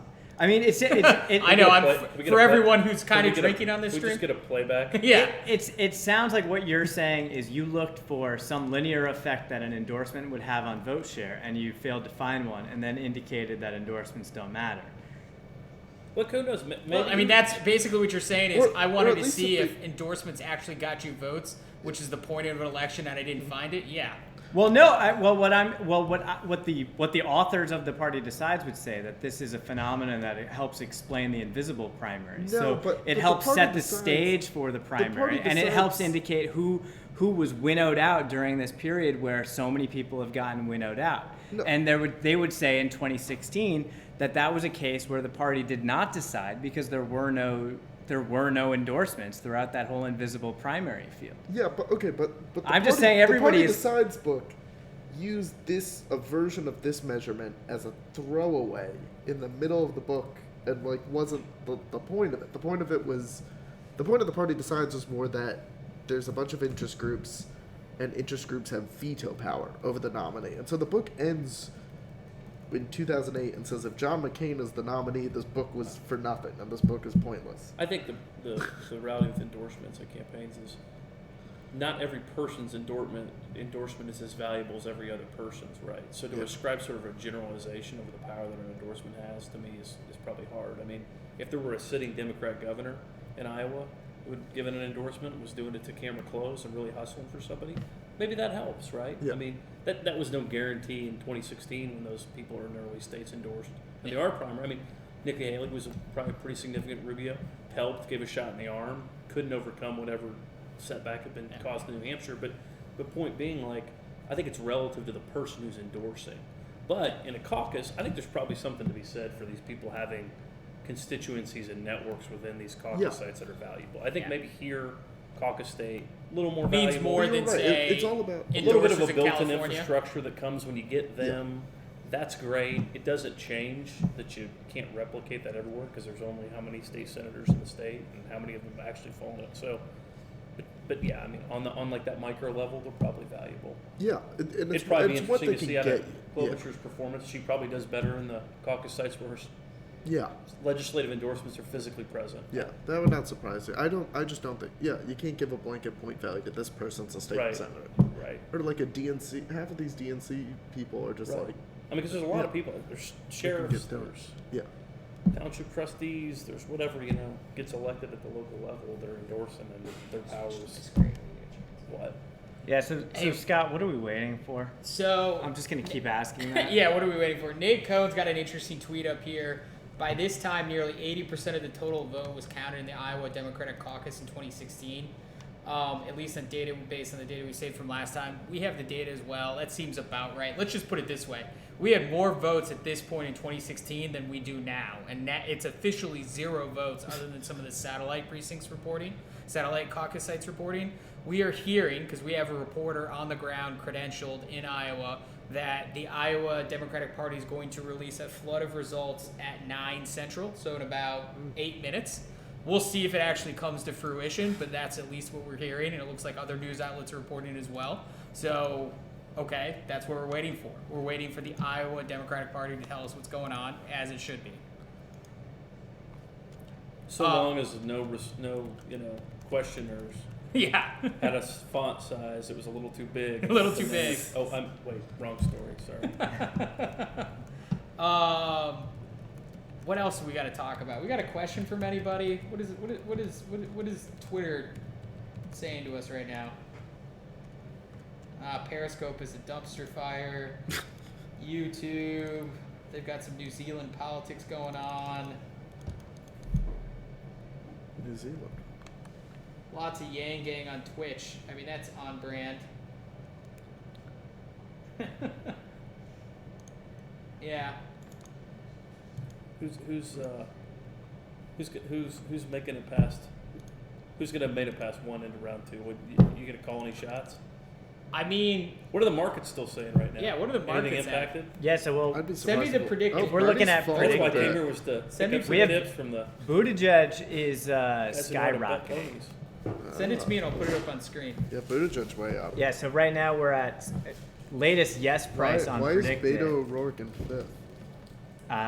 That's a great question. Bernie is dropping. He's down to 62 cents. Full disclosure, I went in real hard at Bernie at like 40 cents. Warren looks So like a deal thank right you, markets, for going way Yeah, up. now. Warren looks like a deal right now. Warren, at least from the anecdotal, Right. It Yeah. seems like she's been making the From threshold. the rumor mongering on the internet. Yeah. I mean, that seems like a really Yeah, it seems to be. I mean, everybody's surging towards former Mayor Pete Buttigieg. I mean, up 31 cents since I guess a few hours ago. I mean, are they seeing numbers that we're not seeing? Why are they? Why is the market moving so much? Why is the market moving so much? I mean, I think it's because there Yeah, go ahead, have Noah. been some reports that when Klobuchar's missed the threshold, they've gone overwhelmingly to Buttigieg. And I don't, I haven't played this predictive market, so I don't know what the threshold is for winning, or what the. Yeah, what what the is specific- this? it- Is this Yeah. So is it's this delegates or it's is this, based on state delegate Okay. equivalents. So it's only the third of the 3 hurdles. Correct. Yeah. So we spoke about this a little bit on our pre-show, where they added actually an amendment to the rules just to clarify the criterion for what would win the market, and so it is based on state delegate equivalents. Noah just sent me There is this another- tweet that I'm going to put on here because this just looks fucking awesome. House of Cards. We're going to let everyone read this. Wow. You were just touting his Congrats. manager. That is Yeah. probably way better than he would have done if he had stayed When the in. ghost of your campaign's The picking up invisible delegates, that's Cory powerful. Booker hand right there. There is an interesting, another predictive market that's interesting to me based on these results. Up He got out too early. 4 cents is, will the 2020 Democratic nominee for vice president be a woman? And that's if the top 3 is looking like Sanders, Buttigieg, Biden. Do the odds that they pick a woman? Wait, what is that predictive market trading at? It's up. It was at 70 cents and now it's up to 73. Oh. I thought you were saying at 7. At 7, we should all get Oh in. no. But At but in 7, we're not terms going to of- put it on the stream until I place but all I- the money on it. I, Yeah. I mean, at this point, with looking who's left, that kind of feels like A sure is bet. Klobuchar surging or is like Warren doing well enough? But but I wonder if that's a proxy for just Warren support. Yeah. What Well, about the- I mean, Stacey Abrams came out last week and said she's ready to serve as VP. Governor Stacey. She Abrams. called her shot on the year, right? I mean, She's it's going to be a Yeah. disappointment That's pretty when, bold. when Yeah. the ticket's Biden Yang. So Yang Biden, Noah. Stop being biased. So, just because we got maybe numbers dropping in 4 minutes. Yeah. In terms of immediate sort of spin play, there was a lot of talk about Biden was going to play hard if he won his round 1 win, regardless of what the final kind of, how does that impact things? Not. What do you kind of think on that? Just in terms of the post yeah. results dropping frame up by people, like how are campaigns gonna? And if you're Biden and you don't even make a threat, like what do? Do you just pretend it didn't happen and race down to South Carolina tomorrow? Start Man, glad I was so what- like. That's an excellent question because, I mean, look, if you're a professional at this, you've been in strategy meetings all weekend based on what if your guy gets first and what if your guy, basically, what if your candidate beats expectations and what if your candidate misses expectations. And I think going into this weekend, by everyone, at least the conventional wisdom, was that Biden was the most likely to miss expectations. Not that he was, but if you had to pick someone who was going to not beat expectations, it So was he's gonna be Biden. emotionally most ready Yeah. for a Yeah, devastating. it's been outcome, like right? that ever since, I mean, I that's think- how Republicans were on Trump during the whole Republican primary, too. And if you looked at it, it was Biden and maybe a distant Klobuchar who was in position to beat expectations. I think Biden's going to be the last one. I would not be surprised if Biden waits to see how he does in the rurals to spin a delegate count before. You think he does better in the rural areas? Yeah, if he does, or whoever's expecting to do better in the rural areas, I think will hold off. I think if Sanders can tell that he's not getting a lot of second, But you don't the have a lot final of time, alignment. right? I mean, this is dropping yeah, at once. I mean, you're going to see this thing. You're going to have 15 minutes to make some quick strategic decisions, right? And then you're rolling. I mean, Yeah. Yeah. which gets to Scott's point. All these camps have a lot of contingencies in terms of how swiftly they're going to deal with X place versus where the world thought, or can they sell it better than it looks? I mean, but that's got to happen quickly.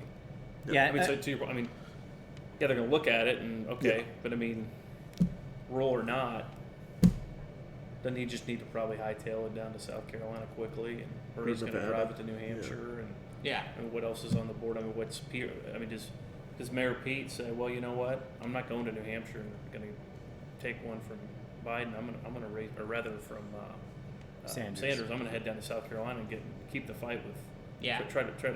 No, I think Joe he out goes of for New New Nevada. Hampshire. No He's one's been gonna looking care about better in Nevada. New Hampshire. That too, right? but I mean, do you Yeah. think he goes to South Carolina? Yeah. Does he make it, or is that too dangerous to play with sort of the composition of that electorate? There's just a lot of really interesting responses. Especially to if how it this really is data how goes. it looks Yeah. like and how it's polling, and you have these 4, maybe 5 candidates bunched up. It's weird. Right.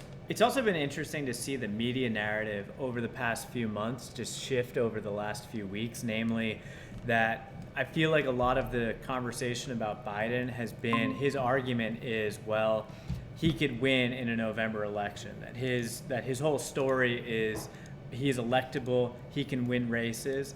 And if he starts losing the first few primary Right. races, then that sort of that storyline, that argument that he's making to voters essentially goes away. That was at least the media commentary Right. for a lot of the months leading up to maybe the last few weeks, Right. where the last few weeks it very much shifted to, well, the Biden camp is tamping down expectations in light of this Bernie surge.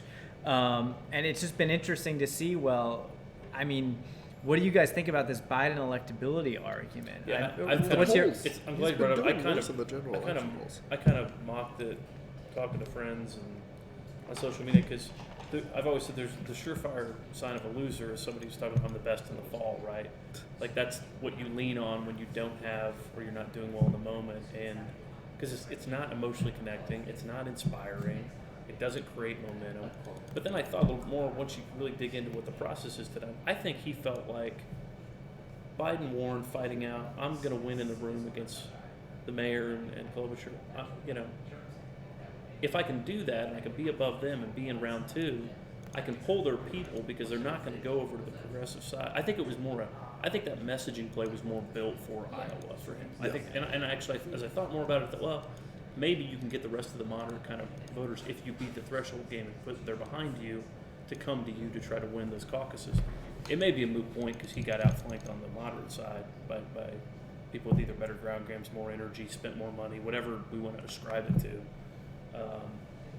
But yeah, I mean that win in the fall message doesn't. I do think it's vulnerable to. Well, you can't even win in the primary.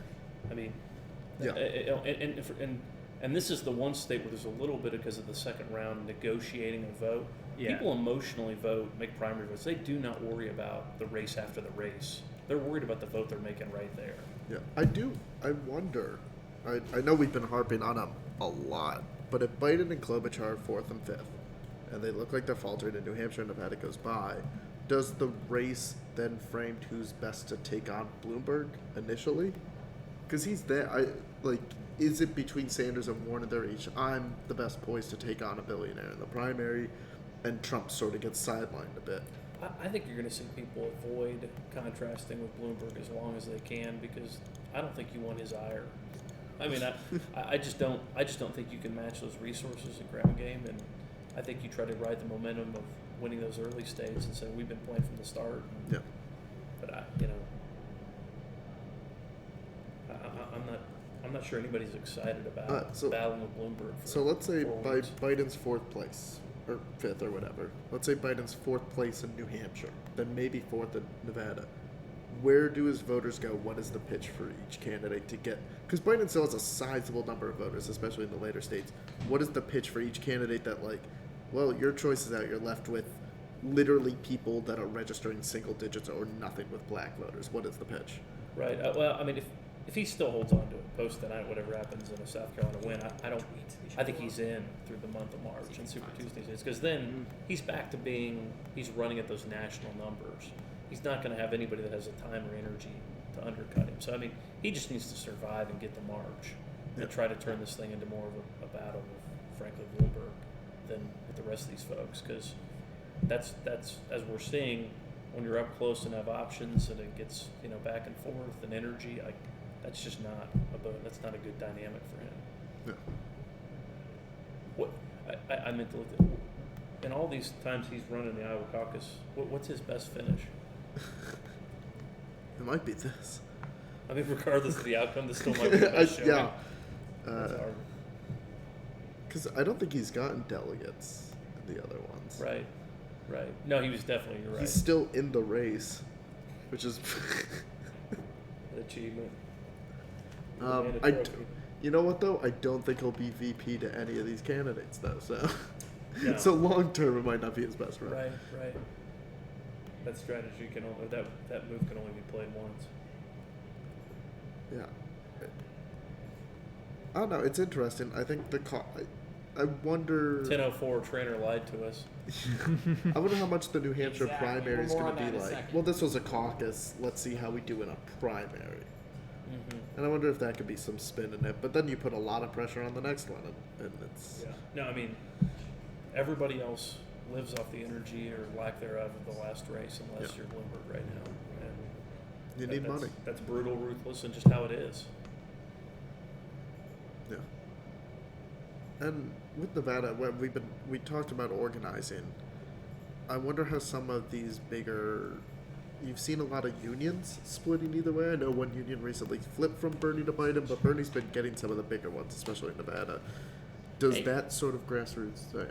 Sorry to break in. So we got the statement too from our person on the ground, but Steve Kornacki on MSNBC is talking about it right now. Basically, the Iowa Dems are doing quality control on the results out of an abundance of caution, which is why we still don't have any results. It looks like John Colvin out of JMC Analytics is a quality guy. He's got a few things on first alignment, which is great. We have some first alignment things, but we're all about second alignment here, basically final alignment, as it's called, because we actually want results. I mean, that's a big takeaway right now is quality control. Back to our early. Is that code for rigging it against Bernie? Yo, can we mute Alex?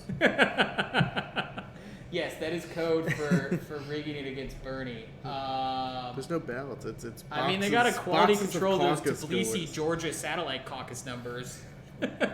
Boxes of caucus goers. They poked air holes in them. They discovered them in the back. Look, let's as all of us have been campaign operatives at one point or the other, except for Dr. Podcool here, who will one day be a campaign operative. These guys are having a rough night.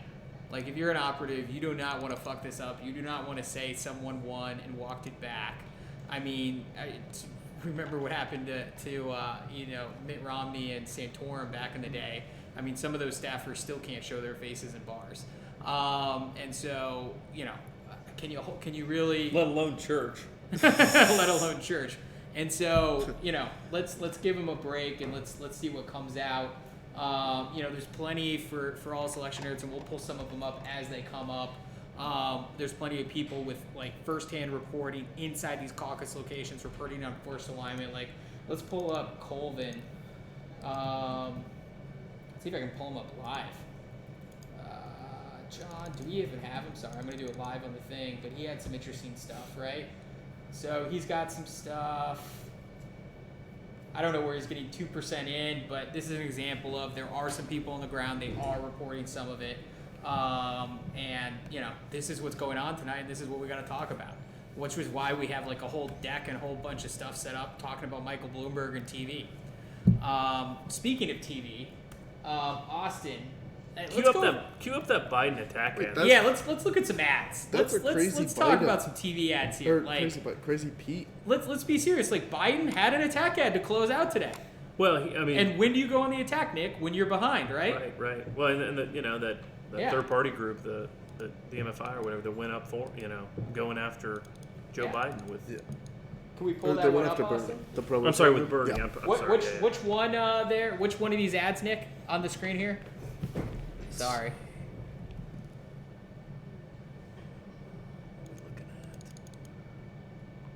Let's just play all of them. Well, let's start with the attack one. Here, it may be the last one. Or It's hold- probably Biden 2-3, correct? Hold on. I'm looking at the. Are we at Try the, that one. Try that one. Yeah. Affordable healthcare. Right? Imagine all the progress we can make. It's the DMFI ad. That's the attack ad from the third party group. So go to this one, the second one here. Oh wait, it's a third party group. Yeah, Go back one DMFI. more. That was the attack ad that Unite started. the Country PAC. No, No, Oh, DMFI. Unite the Yeah, pull that Country's one the up. Biden pack. All right, so before we play this one, Nick, why are we watching this? Why is this one so So important? this was a late. I mean, truthfully, there were not. Unlike as we alluded to earlier, the 2016 Republican caucus in Iowa was incredibly chippy. Lots of super PACs, lots of campaign direct contrast and responses. Not the case in the Dem primary. Pretty focused on issues, people trying to kind of own their mantles, laying stories. But late, this group jumped in, going after Biden. Obviously, final 7-8 days, as we saw with public polling, kind of pulling away. They clearly saw it, felt like they needed to engage, didn't want to do it earlier, probably to catch flack, and this is kind of what they went up with. Got it. The most important thing is we have to beat Trump. We've seen the damage that Trump and the Republican Congress have done. I doubt if Bernie Sanders can beat Trump. I like Bernie. I think he has great ideas. But Michigan, Pennsylvania, Iowa, they're just not going to vote for a socialist. I do have some concerns about Bernie Sanders' health, considering the fact that he did have a heart attack. I think it's very important that the Democrats nominate somebody that can beat Trump. I don't feel as though Bernie Sanders would do well against Donald Trump. I just don't think Bernie can beat Trump. DMFI PAC is responsible for the content of this advertising. So It's big. The CNN exit poll said that over 60% wanted a candidate that can beat Trump. I think that's the right, message. I mean that's a survey tested hit. Yeah. Oh. I mean using the smiling as happy the girl they can to suggest that he just had a heart attack. I mean that's Well, let's say, if you were Biden's media consultant, or at least on his super PAC, is this the ad you would have told him to run? The only difference is I would get the nurse that. I'm sorry, not the Bernie. Biden, but you know what I mean. Is this the ad you would have run had you been the even consultant? if I were the campaign director, would I be happy that an outside group did something like that? I'd be glad they did something to stunt kind of his movement. Yeah. I guess to some degree because it's been so clean and there's been so little negative or contrast going on. I'd wonder if it was obvious who the beneficiary of that was, since Biden's complete, as we talked about earlier, message has been, I'm the guy that maybe you don't want to vote for me now but can win in the fall, which is a terrible message. But not particularly inspiring, not emotionally uplifting or connecting. But, you'd be glad somebody took a shot, but I'm not sure that that's it. At some point, it's almost like don't be cute by half and just take a shot and say he's a socialist and can't win in the fall because America's not ready for him, just like Iowa shouldn't be. Something like along those lines probably would have been a little more direct, clean, and it probably had an impact. That all being said, too, we're talking about $600,000 that got dumped in the last 7-8 days. I don't know exactly in front of me the markets that played in, but we're not talking about a lot of points behind that, so it's not as if it's just a late salvo to try to muddy the waters. And I think a lot of it was earned media too, where it's like, "Whoa, this is the group taking on Bernie." Yeah, you get a little pickup, right? Every Politico article that has like this group goes on the attack has the ad linked in it. Right. What other ad should we be looking at? Like, who had the best closing ad in your opinion? Let's pull that. Steyer? No, I don't know. You could always count on him to camera. he had quite an array of ties. John Delaney's 30-minute ad that he bought months and months ago. Sometimes it's just about, because there's a subjectiveness to all this, right? Sometimes it's just about a campaign knowing who and what they are and just owning it and trying to play that. Yeah. To his credit, at least, Biden was committed to that, that I'm this civil adult that can win in the fall and that, this is about restoring our nation's soul. And like it or not, you knew what he was, where he's at. You knew the constituency was focused at, from that perspective. Let's pull up the Yang ad, because Yang's media consultants are establishment. Now, is this the Yang campaign ad or the Math Pack ad? The one, his closing ad. Okay. If you're a parent, you've had this thought, our kids are not all right. We're leaving them a future that is far darker than the lives that we have led. We are going through the greatest economic transformation in our country's history, and it is pushing more and more of our people to the side. We talk as if Donald Trump is the cause of all of our problems. He is not. He is a symptom, and we need to cure the disease. The American dream that my parents came here to find is dying before our eyes. I'm running for president because I'm a parent and a patriot, and I have seen the future that we're leaving for our kids, and it is not something I'm willing to accept. We need to create a new way forward for our people. Join us in rewriting the rules of the 21st century economy so that we can look our kids in the eyes and say to them, and believe it, your country loves you, your country values you, and you will be all right. I'm Andrew Yang, and I approve this message. I have a big problem with this ad. I just find it funny. I can't remember his name. I was trying to look it up in the break. These are traditional. This is not like. No, he ended up. No. I think this is. I think this is a decent ad. I think my big thing is he's known as the UBI. He's known as the giving $1,000 a month. Yeah. Why is it only wink, wink, nudge, nudge at it? Yeah. Why is it not? Because he wants to win. He wants to win. Look, I have this thing. I think Andrew Yang, had he wanted to run for president in 2010, not that you could have run for president for 2010, he would have run as a Republican. Like, he's got some pretty middle-of-the-road ideas, and some of his crazy ideas are kind of so crazy they haven't been picked by Republicans or Democrats yet, so you can kind of steal a little bit. And universal basic income is one of them, mostly because you want to know who the other biggest supporter of universal basic income is? Elon Musk and Peter Thiel. Yeah, but he's also Peter a Thiel fan spoke of at like the the GOP VAT convention. tax. He's Yeah. going to pay for it by VAT tax. Yeah, he's going to pay for it by VAT, which is like he covers both angles. My point is, at least... Well, no, he's not a candidate that's been kind of forged in a party, right? Yes. Yeah. He heard some things that sounded interesting. He kind of got this following that allowed him to develop enough of a profile to sneak his way in with the bizarre But he's DNC not debate leaning requirements. into So he's in it. You're right, but to Scott's point, it's an interesting sort of message matrix for a presidential Democrat candidate to have. That's not in line with the rest of these folks. Is it going to win a caucus or a primary? Never. But it's an interesting.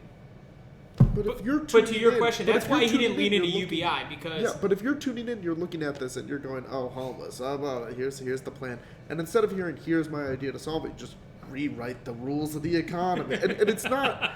But if you're a Real people are 7-year-old sitting at looking at home caucus... uplifted, you cynic. But if you're an older person and you don't know who Andrew Yang is, and you're tuning in, this just looks like another ad.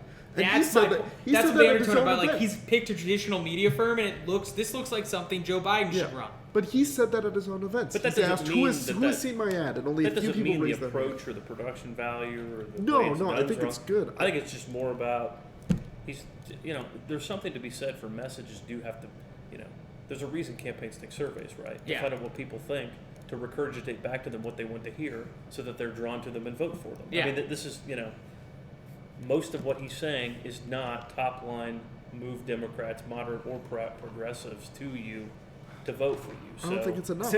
no, it's not. I'm not disagreeing with you. I'm just saying that didn't make it a bad ad. So That didn't Scott, mean It's just blah. He basically Nick and Noah. Yeah, I think we're saying the same He's thing. running a campaign that he'll be very proud of. Yes. Not gonna win though. Wait, so Scott, are you saying essentially the problem with the ad is that the tone does not convey the authenticity that his campaign is trying to run itself on? Yeah. Is that more or less the point? Yeah. Okay. I think it's an authentic ad. I'm not saying he Right? doesn't believe in those things. I'm just It saying. feels traditional, though, is what you were saying. Yeah, if he's ready, like someone told him when he started reading those articles in the Time and the Atlantic, like Andrew Yang could win. Like all the back half of those pieces were, well, if he's got to win, he can't talk about UBI all the time. Yeah. If he's gonna But he's done win, that- he's but got to bring his UBI wife out. UBI polling and this is fairly popular with Democrats, especially if the rich people that are doing the automated are paying for it. But he definitely is. He's looking at it. He hired people at his events. He's asked like, "Who's seen my ad?" And a few people go up. Yeah. And it's like, really, I thought more people would see it based on. But he's not spending a Andrew ton. Yang should have started his campaign in New Hampshire, right? Yeah. Right? I mean, Yeah. again, we get to this. The process starts in Iowa. Somebody gets drawn into start the campaign in Iowa. The only person this time around who hasn't done that, obviously money allows him to do it, is Bloomberg. But sometimes, just starting in the first state because it's first is not going to behoove and work for everybody. And I think he's probably a perfect example of that. I'm not suggesting he would have barnstormed and won New Hampshire, but it at least would have given him a different electoral profile and the more libertarian, open-minded. You know what I mean? So. Yang following is also interesting. I know there was, I'm gonna say We're it, and certainly I showing them a lot of apologize. respect now here in our- I apologize, but I'm going to cite.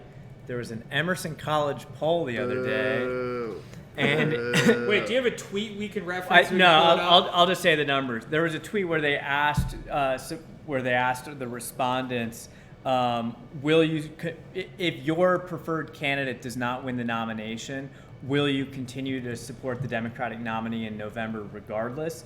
And 42% of Yang supporters said they would refuse to support any candidate as the party's nominee, which indicates that it's not really your typical rank and file Democrats who are just going to vote blue at the ballot box no matter what. And so, I mean, it's interesting. He's been able to reach out to maybe people who have been politically disaffected of late. But Noah, you have some more numbers. Yeah. Okay, so I would back in March I did a whole thread on the UBI polling that was out at the time. And what's your Twitter handle so people can follow? At Rudnick Noah. All right. RUD, Did you tweet something so we can give you a little No. pump? Yeah, here, we can throw it up. Yeah, Let give me, it to me and we'll throw it up. It's just a whole thread on UBI polling. Yeah. I mean, we got nothing else to talk about. It's the Iowa Democratic Party. The official line right now is they're working to report results soon because they're checking the veracity. Everyone calm down. We're all going to know the results. Let them count it so we get the numbers right first. It has resistance over people that wouldn't vote Yang in the first place. Yeah. But Well, let me pull your tweet up for a second. It hasn't come through yet. Yeah, definitely follow me. I can always use the clout because then when I post something really embarrassing and get canceled, I want as many. I want a national news outlet to talk about me and say why I was canceled for saying Wheel of Fortune is better than Jeopardy, hopefully, and not something actually bad. So I just sent it off, but I looked at universal basic income, and a lot of the polling was before Yang got big. And are we getting results in? No, they're still checking for accuracy. accuracy. You got lots of runway, don't worry. Perfect. We're So running- as we're the running the DNC same rigs four it, I corners, can you talk know, about offense. UBI. A lot of among Democrats, support for a universal basic income program was at 65% of support. So that's a big thing. It was from a long time ago. Oh, yeah. You can't search. I sent you the link. I think I sent you the link. Yeah, I did. You emailed it? Yeah, I Your emailed email it. sucks, man. Sorry. But the big point, if you look up from Rudnick Noah UBI, you'll find it. All right, It's so we're there. talking UBI polling. Yeah, so among Gallup, 65% of Democrats, it's higher among those without a college degree. But then when the question was, would you be willing to pay higher taxes, support plummeted among these people without college degrees. And so then that said they supported it. Only 38%, so less than 40% said less than a bachelor's degree would support it. And so it kind of faltered a bit, and it fell down to only about a quarter. But when asked if they would pay, and this was companies that benefit most from advancements in artificial intelligence should pay more taxes to fund UBI, among those who supported it, 80% were in favor and only 9% against. So this was a big... we see this all the time where it's like, would you pay more in taxes? No. If someone else paid more in taxes, would you support this program? Yes. And so UBI has that, and I feel like he could have... I don't know, the support is there for leaning on UBI. Data for Progress polled it and found the same thing, where white working class were in favor by a net of +2. So... a guy like Yank, it's very hard to change the composition of a primary electorate. Yeah. We still have and he would have required a massive... but yeah. Yeah, I don't think that's it's still enough. What I makes think he what would have had Barack to build Obama up. did in 2008 still so remarkable, right? I mean, he took this Iowa caucus and completely remade who was there at a level that, gave him that bounce off W. And that's so unconventional, especially for this state and the way they do things. But I wonder, because there was that poll that came out a couple days ago that asked voters, would you support the nominee based on support? And Yang people were only at a little over 50. I still haven't gotten it, man. We've already discussed it. We've moved beyond it. I know, but Oh, that's because I sent it to myself in a reply. This is why Noah's on the stream and not on the back end counting votes. Yeah. Maybe. And also why, if I was, I would not be 3 drinks in. All right, so we've covered ads. We've got nothing. We are literally just waiting because we're going to report the results soon. I mean, we're doing better than 2012 GOP at least, right? 2012 GOP, well, probably because we're at least going to get it right. We got to go down and get some more ice so we can finish 20 off our Four Roses bottle here. If it's 2012 GOP, we could just say a winner and change it later. Is that what? That's how that worked, right? My whole timeline right now is. Hey, when it's people in saying pencil, they're we can always fix it. There you go. Yeah. That's how that worked that year. Yeah. Oof. Trying to see what's going on. I mean, there's nothing really interesting to pull up Yeah, here. no. It looks like that Buttigieg surge on Predict It has dropped down a little Yeah. bit. If you want to bring Go back that to back Predict up, It? yeah. Yeah. So before we were Let's talking talk about the 36. predicted stuff for a little bit. Yeah, it looked like the Buttigieg had jumped up to 36. Now the latest yes price is about 23. We're still waiting for some of the official results. In some of other sources, you'll see some votes trickling in, but right now, coming from the official channels, we're still looking at straight zeros. It all depends as to whether or not there are people on the ground in some of these places for there to be some votes that are counted. But so predicted, pretty interesting right now. So we're at 77 cents for Bernie Sanders on the overall elections. I'm just going to change the screen. So if we look at the overall, so who's going to be the presidential nominee, right now the market's at 42 cents for Sanders. That's a little bit of a drop. And it looks like even this market has moved a little bit with Mayor Pete jumping 5 cents up to 11 cents. Pretty fascinated by this number of Biden at 19 cents. That seems pretty low, at least considering some of the national polling that we were talking about earlier. I don't know if the market is just thinking, well, if he has a poor performance tonight, a poor performance in New Hampshire, and just kind of see it. Yeah, that seems like a steal at the moment.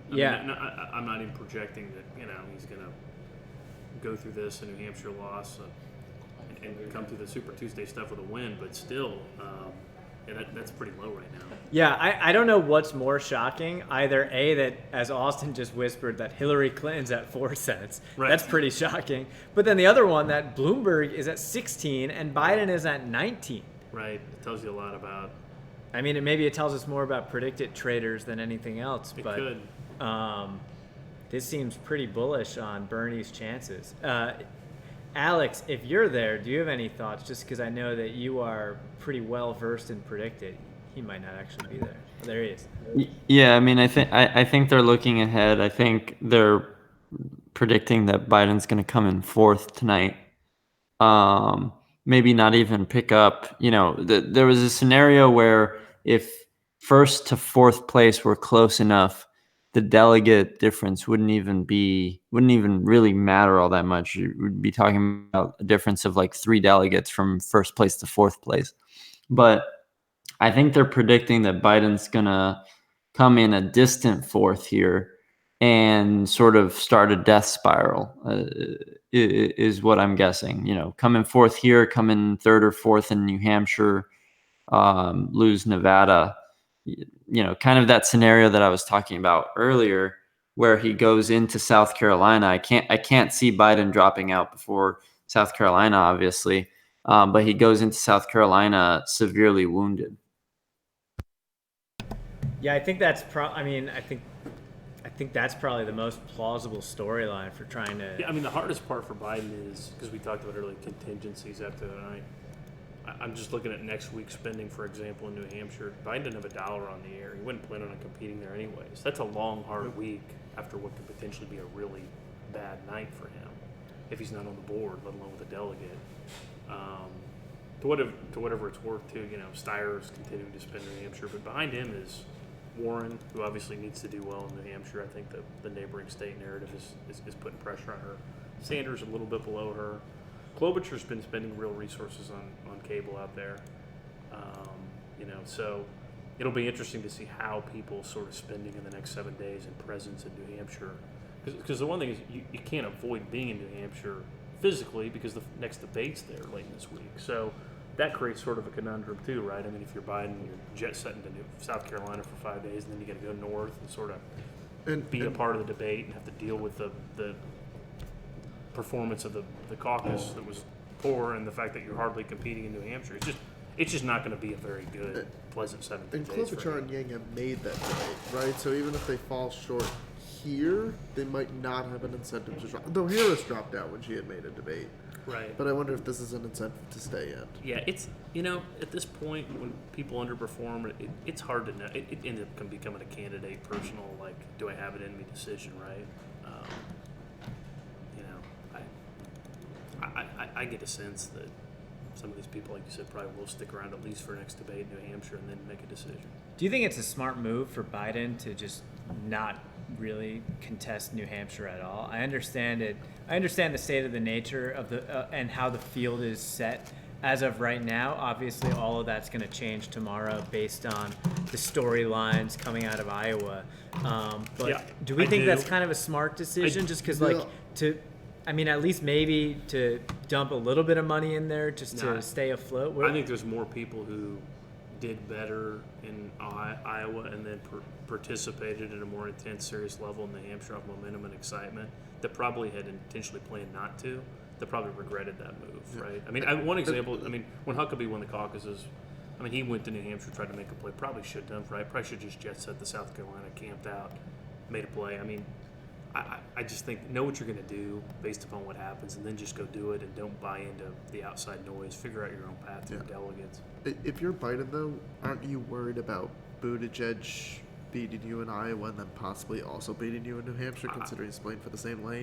Yeah, definitely, but I just don't. Assuming there are. I just don't think you can. He didn't have the resources, the time, the energy to decide to make some late desperate play in New Hampshire after a poor Iowa showing. If that indeed is what happened, he's got to be smart and pick it up and set up shop and say, you know what, South Carolina is either my firewall or it's not, and I'm here. Well, the polling so far, and the forecasts, at least the DDHQ forecast has Biden winning Nevada as of now. We'll see how Iowa and New Hampshire change that. Do you think Biden, the Biden campaign at the moment is, thinking about, well, is the plane going to New Hampshire? Is the plane going to Nevada? Is the plane going to South Carolina? Say that question again, Alex. Do you think the Biden campaign at the moment is trying to figure out where Biden is going from here? Like tomorrow, where is he going to be? Yeah, you got to figure out what your biggest threat is. Is Pete in New Hampshire your biggest threat, or is Steyer in Nevada your biggest threat? No, I think he's just. They just goes to South Carolina. They go to South Carolina. They head to New Hampshire to do the debate, and then they get back down to South Carolina. Like they're not going to spend a lot of energy and time up in New Hampshire. I mean, okay, I'm just gonna. This is complete hypothetical. How much do you think he has to win South Carolina by to stay viable and stay in? I mean, he has to win. Yeah. I don't know that he even needs a delegate spread on the board. I think he just needs a W. That's it. And it's hard to even say who else is still in, who's really playing down there at that point, who gets out right after New Hampshire. How does that change math? I mean, I think post a pretty strong potential Buttigieg showing tonight, he's going to be dealing with him in South Carolina, so there's going to be people in his lane, right? I mean, which is going to be problematic. Yeah. What is you brought up a good point. What is sort of who hasn't met the thresholds for the next debate? Yeah, I think Yang is in the next one, but probably going to miss the Nevada one. Okay, but New Hampshire he's in. But New Hampshire he's he's in. He made that one. And that's don't Friday, know if right? Klobuchar will make That debate's Friday. the Nevada one. Is it Friday already? Wow. The Apple News debate. I think they're a sponsor. Did you watch the GOP primary debate? That was on. Let me look up what it was on. It was on a site. They had a bunch of technical issues, and midway through, one of the moderators was subbed out with the owner. It was Business Insider. That's who it was, and it was subbed out with the owner. I missed that. It was a mess. It was a fun mess, but it was a mess. I mean, Trump didn't show up because why would he bother? He was at the Super Bowl, right? Yeah. So everyone was like, Mr. Governor Weld, what do you think? He's in Kansas. And Weld was given basically a stock Democratic answer, and then it was like, Mr. Walsh, you said such and such 2 months ago. That was this radical, inflammatory statement, and he had to walk it back, and it was just a very awkward 3 hours of my life. Yeah, I can't imagine prepping for that debate knowing that. I mean, you might have been one of 10 people tuning in, right? Yeah. It hit like 30 viewers 30 at one point. Basically a quarter a viewer per question, probably over the course of the. We still waiting on accuracy, Mr. Yeah, Trainer? sorry, I stepped away. I was don't talking to. So, just a quick update. Hey, Austin, can you go to the slides on how the Iowa caucus works? We're getting a whole bunch of questions. That's a good idea. Yeah. So, we've said this a couple times. For those of you who've been listening to us for 3 hours, God bless you, I guess. For those of you kind of joining us late, here's what's going on. The way the Iowa caucuses work is everyone lines up at 7 Eastern. They file into a gym, a public meeting place, and they're told during what's called first alignment that they have to go stand at a various part of the room to support a client or a candidate. So, like, go stand in that corner for Yang, go stand in the other corner for Biden, et cetera, et cetera, et cetera. Based on how many voters are in that precinct, each candidate needs 15% to make it into the next alignment. There could be more than one alignment. There may just be one alignment. If you don't have 15% and you're in one of those non-15% groups, you have to move somewhere else. Now, there's a whole lot of playing around with that. We showed a tweet earlier about some people playing some games with that and things like that. But long story short, this stuff takes a while. The Iowa Democratic Party runs this. In other words, it's not like traditional stuff we do at Decision Desk where we can work with county officials, state officials to collect the results and report them out to you. We are entirely dependent on the Iowa Democratic Party for the results. This is not what the Iowa Democratic Party does on a daily basis. Unlike state elections officials who, this is their job, 365, to monitor and conduct and report on elections. This is a nice way of me saying is they've had a rough night. And so they have been pretty dodgy with us for the last week about when we would get our first results and whether it'd be rolling or not. So we've just been kind of rolling with the punches, but it looks like they're trying to dump all their results at one point. That's our best guess right now. We still haven't confirmed with them other than them saying we are reviewing the results and they were going to release some at 9 Central. We are considerably past 9 Central right now. And they're saying the reason why they haven't released them yet is because they're doing quality control, for whatever that means. Interestingly enough, a story from the 2012 and 2016 GOP primaries, like, I don't know if the Dems can do this, but if you're at the caucus, at a GOP caucus in Iowa, anyone can request a recount. They could just say, I'd like to recount the votes. And sometimes that would make these caucuses go for hours because, you know, the Giuliani, or not the Giuliani, the Santorum people would request a recount, or the Rand Paul would request a recount, et cetera, et cetera. So long story short, we're kind of at the mercy of the Iowa Democratic Party, and they're trying to make sure that this stuff comes out the right way. And clearly they see some issues, or maybe not issues, maybe they're just, you know, higher turnout than normal. We don't know. We're going to know because they're going to tell us how many total votes are out, but we're just kind of at the mercy for them. You're seeing some various numbers being thrown around Twitter. Sometimes they're first alignment, sometimes they're final alignment. To be honest, we have some final alignment numbers. We are just holding off on them because they're not official. The Iowa Democratic Party has not blessed those numbers, and we're in the business of reporting it accurate and as fast as we can. But we need to have both of those. That's why we're holding off on it. That's why the Associated Press is holding off on it. And even, let's be honest, it's not like we're sitting on hundreds of precinct results. We have a few here and there, but we don't have a complete picture. So, you know, just bear with us as we wait for the Iowa Democratic Party to kind of tell us what's going on. I think one irony of this is that, you know, Iowa tried to make their caucuses a little bit more palatable to folks, make you know, the results be a little bit more like primaries where there's actually votes being reported and such. And this is kind of like an advertisement for getting rid of caucuses at the moment. Yeah. And yes, I'm getting some comments about the intricacies of the 15% threshold. Look, it's late in the night. Everyone's had a few beers. We're not going to hit all of the intricacies of how this works. Suffice it to say, some of these precincts are going to go multiple rounds based on various thresholds and the horse trading that goes with these thresholds.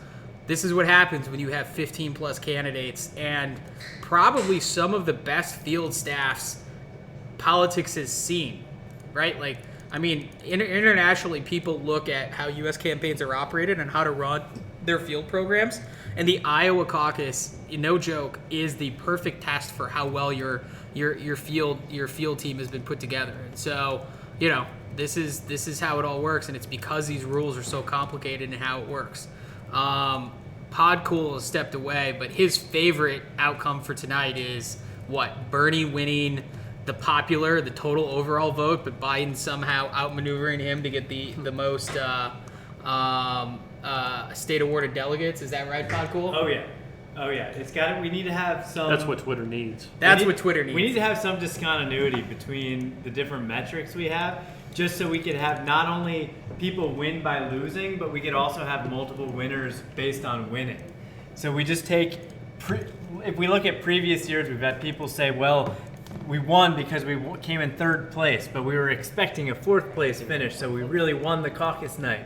And so in addition to third place, the potential of third place winners, we could also have that same dynamic happen based on state delegate equivalents as well as the first vote. And so we could essentially come out of tonight with 6 different winners, one of which would obviously be Andrew Yang. The people cheer. The people cheer. There was a great, I don't know if you discussed it while I was gone, sorry, but there's a great chyron on CNN right now, which is results from Iowa caucuses delayed, reasons unclear. Austin's going to put up a tweet. The Acela corridor is losing its patience. Austin's going to put up a tweet. Apparently in Des Moines Precinct 80, there's coin flips. Oh, what? Let's go. Let's go. Break down the coin flip rules for us, Pod Cool. Can we hit the Hillary cackle sound effect? Yeah.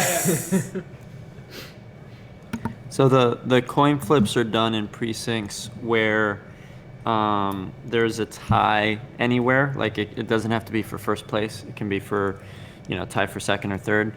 Both candidates are supposed to receive delegates, state delegate equivalents. And there's only one to give, but there's 2 candidates to give it to, and they're tied. And so they will decide it by coin flip. And so even though they get the same exact number of votes in the final count, one of them will get, say, 2 delegates, and the other one will only get 1. And so the coins generally follow a Bernoulli distribution with the probability of heads being 50%. Austin, or Scott, can we click on this? Can we watch this coin flip?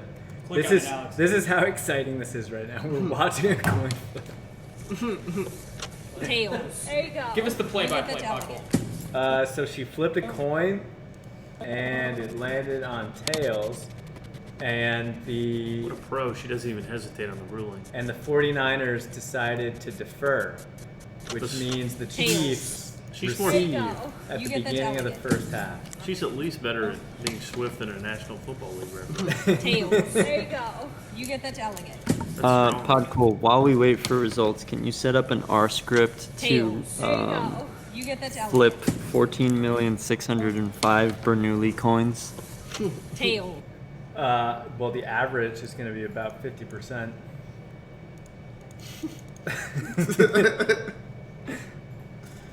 You don't say.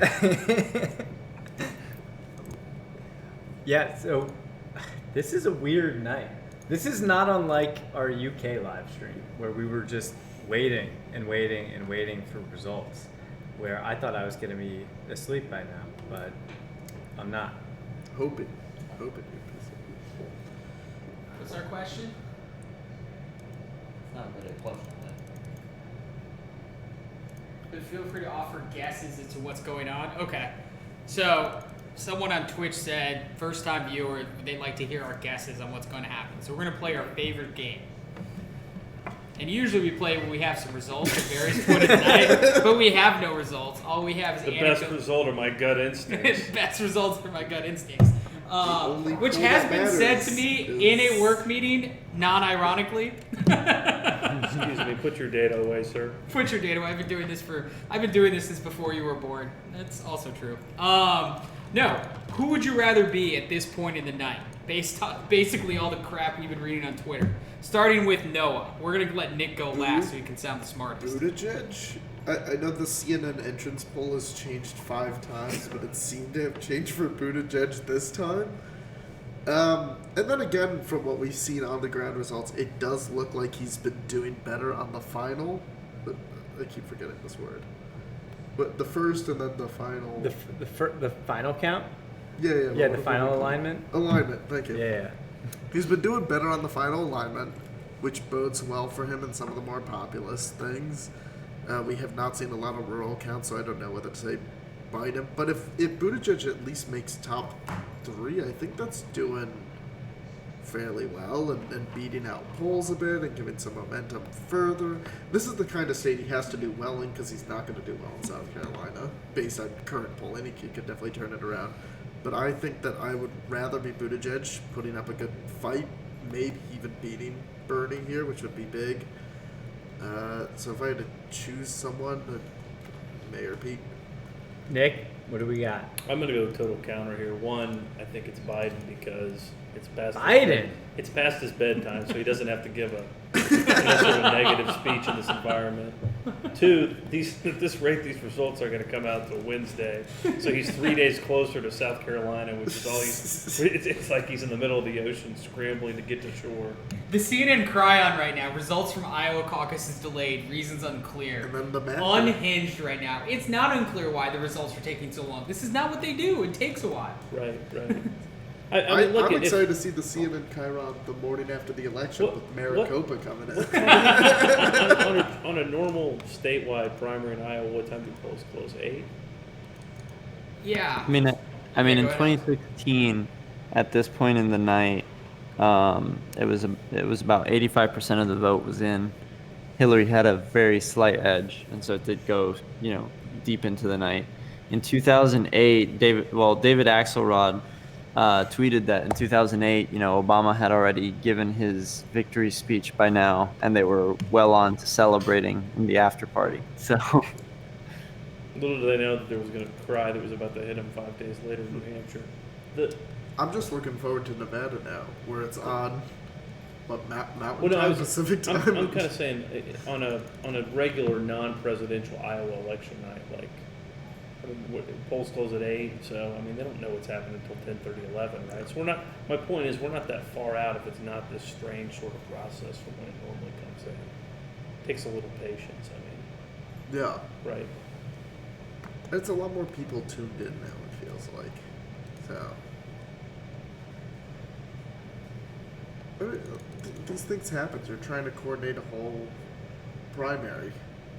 You want to make sure it's right, because any little thing that's not right is going to get questioned and it's going to spread conspiracy. So you might as well double. If you want I can't fault them. If you want it to go fast, you'll let everybody go in and have one vote and get it over with and start rolling out numbers. What a novel system. Right, do you think a state could really do that?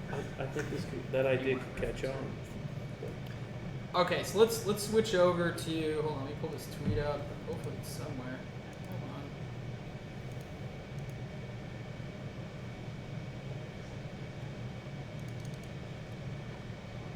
Loved it. Alright, yeah, switch over to my thing real quick. Ruby Kramer, who is she with now? Sorry, I should know this. BuzzFeed, political reporter. Anyway, she's pretty good at this. She's been following her tweet. She just said, and it kind of confirms with what our person on the ground is saying, there's a technical issue with Iowa results reporting, hearing from multiple campaigns that the Iowa Democratic Party is sending a tech staffer. We'll touch on that in a second. A tech staffer to the shared boiler room in Des Moines, where the campaigns have staff headquartered. To brief them momentarily what's going on. Okay, so, because we're going to pontificate and it's a few hours in, let's talk about this. It's a tech staffer. In other words, if I were to guess, they actually know the results, but they're having issues reporting them out, or they're having issues collecting them via the methods they have in these various places across the county. So that's what you do. If you know the answer, it's not a tech, you don't send the tech staffer. You send a county official. Or a state party official. So this is them going in. We'll see what it is. To be honest, to give a little bit on the inside of how this all works, the Iowa Democratic Party basically had to stand up an internal reporting system in the last week. And we have been working with them along with other media outlets to collect the information. And, they don't have a full-time tech staff. And, as our CTO will tell you, and he's, hasn't slept or breathed or blinked his eyes in the last week trying to get this stuff ready. This stuff is hard to put together when it's your job, and it's even harder when you just told it was your job a week ago. And so, that's pretty telling. Technical issue. Again, if this were like something rules based or non-technical, that's where you have a Tom Perez or whoever the chair of the Iowa You're asking who I want to be tonight. I would love to be Keith Ellison, sitting in his attorney's general office, pouring a nice whiskey, Yeah. and just enjoying this cluster. Yeah, yeah. You know, and again, like the angle here is, look, we're gonna all know the results. The Iowa Dems are gonna be able to count it correctly. There's gonna be, you know, I can't guarantee it, but like no one's trying to screw anyone here. This is not the part of the Yang media blackout. They're just gonna take their time to make sure they report it right the first time, so they don't do what the GOP did back and, you know, take 3 days to basically reverse the winner. No, it's important to get it right. Yeah. But so to like kind of pivot to, you know, more, you know, beyond refreshing everyone why it's happening. Yep. Who sort of gets helped or hurt by this? I mean, you asked. It's a great question. Because Yeah. when you asked me, my answer Yeah. was more predicated than it felt like it was going to take a little longer. And the more this thing gets pushed late into the night, draws into tomorrow, and kind of mutes the sort of energy and juice you get out of it, the better for people who don't do well, and it steals somebody's moment, right? If Yeah, it's and not a what's morning happening show tomorrow? State of the Union tomorrow. Right. I mean, State of the Union. The attention of this country and the electorate Yeah. and the media in particular Yeah. moves so swiftly. Yeah. And this is a busy week. I mean, Yeah. you could lose tonight and you have a knockout moment in the debate in New Hampshire, and tonight didn't really, other than maybe being a couple delegates down if this thing gets cut up 4 ways anyways. Yeah. You know, what's the Yeah. big... So let's play out a crazy scenario because we're at that point in the night. Let's say we get an announcement from the Iowa Dems in an hour saying, look, so-and-so reason, we're going to release all the official results tomorrow morning at 9 a.m. Go to sleep. I don't know. Maybe they'll make me leak stupid. In 10 minutes they'll drop numbers. But let's say they do that because they want to be fully sure. We wake up at 9 o'clock tomorrow. They release some results. And let's say they release the results that are in line with the entrance poll and all the polling. You know, Bernie wins. Biden and Warren are distant second and third. Buttigieg does okay. Klobuchar's in the teens. You know, Yang and everyone else is sub 9 points. If you're there, you've missed the news cycle. Why not stick around for the New Hampshire debate? Yeah. Why not stick around for New Hampshire, which is less than a week away, as opposed to having a decisive win tonight? I mean, just like David Byler postulated over the weekend, where he's like, during the Seltzer poll, is like, what did this do to our news cycle by not having the Seltzer poll? Like, what impact did this have by not happening? Yeah. You got to ask that same question about having the results tonight. Looking at what the next news cycle looks like the next 72 hours, these guys, look, if you're Biden, you're going to underperform expectations. That's what you want. Because you haven't underperformed expectations until you've underperformed expectations. The Iowa results we're gonna give someone momentum. You saw, I'm sure everyone saw the tweet of the article that was like, whoever wins Iowa gains about 12 points on average. Yeah. If that's taken from some, and Santorum won the Iowa caucus, but he didn't see a surge again until the mid-campaign caucuses came later on. There was a whole mini Newt Gingrich surge. So if you take that momentum away from a not Biden, it's big. It gives them time until South Carolina. Right. No, and I think the other person that this all behooves is the guy that when he started spending money, people laughed, and we've talked about repeatedly earlier tonight, is Mike Bloomberg sitting there with a more unsort of crystallized set of opponents for Super Tuesday while he keeps driving away and moving up his national numbers and define and introduce himself in March 3 through the end of March states. I mean, I just, you know, this sort of potential... This creates more of sort of the chaos that the early 4 states always can kind of create and do. And instead of creating certainty and clarity, there's always this potential that they create this drag-on mess. And I think that all kind of helps Bloomberg. Yeah. No, I agree. Because anything that muddies the results until you get to Bloomberg's strength is strength for Bloomberg. Right. I feel like we've become Bloomberg shills over this whole time.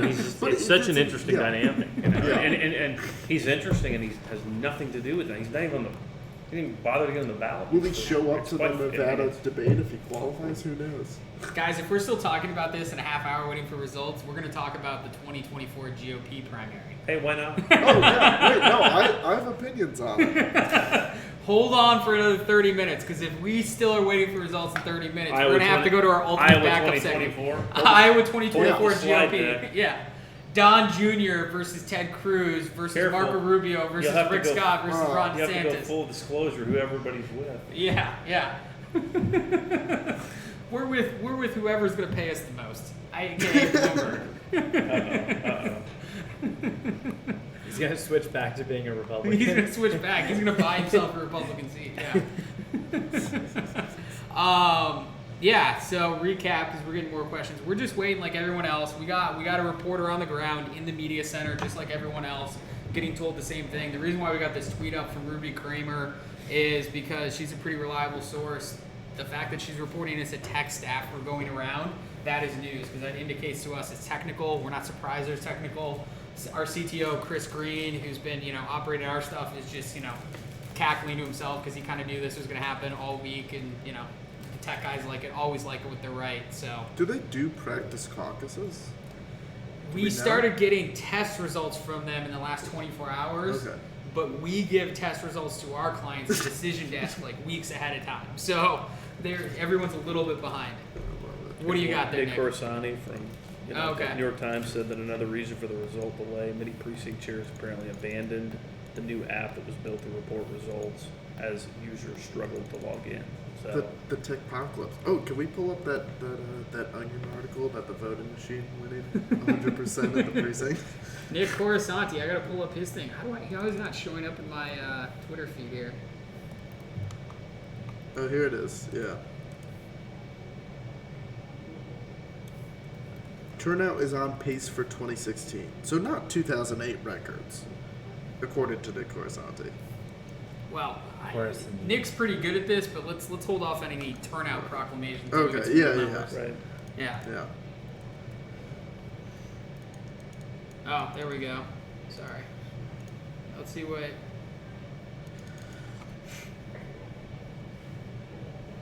So did your percentage of a contested convention just tick up a little bit?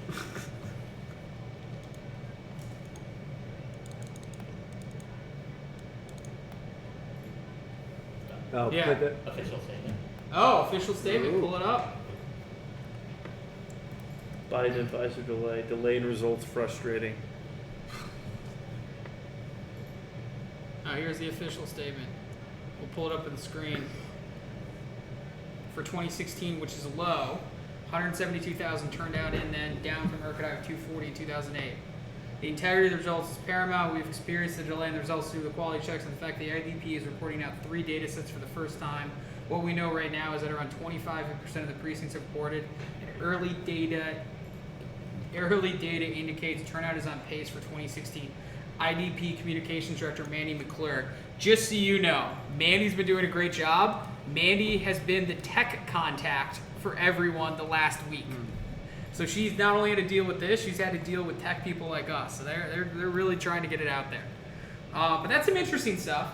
172,000, which is below the record of 240 in 2008. So that kind of pokes a hole in that entrance poll, 30% of caucus goers being new. I mean, it could be new, but man, did we lose a lot in the last 8 years. To be fair, CNN never released an N to that poll, so I don't know how real it is. Yeah, is there anything else interesting in that entrance poll we should be pulling up on? We had some technical difficulties. They did have women at 60-40, which is what Monmouth's been saying. Yeah. Right, but then the exit poll, there were some tech difficulties even with the exit poll. Yeah. They may have settled it now, but we were going through it. I think the biggest thing is that with a 48 vote lead, it looks like Bill Weld will come in second, and not Joe Walsh. And you mean a former libertarian candidate, Bill Weld? I refuse to participate in this conversation. He does not meet the stipulates that he does not meet the threshold for Nick to comment.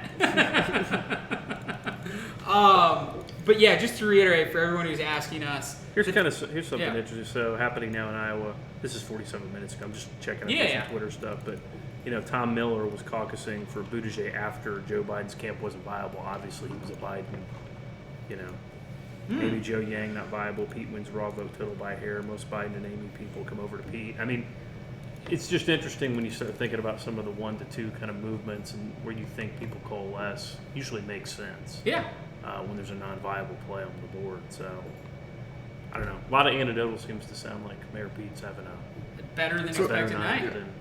So you guys have worked on campaigns way more extensively than I have. When is too late if results are delayed to do a speech? When do you just push it until the next morning?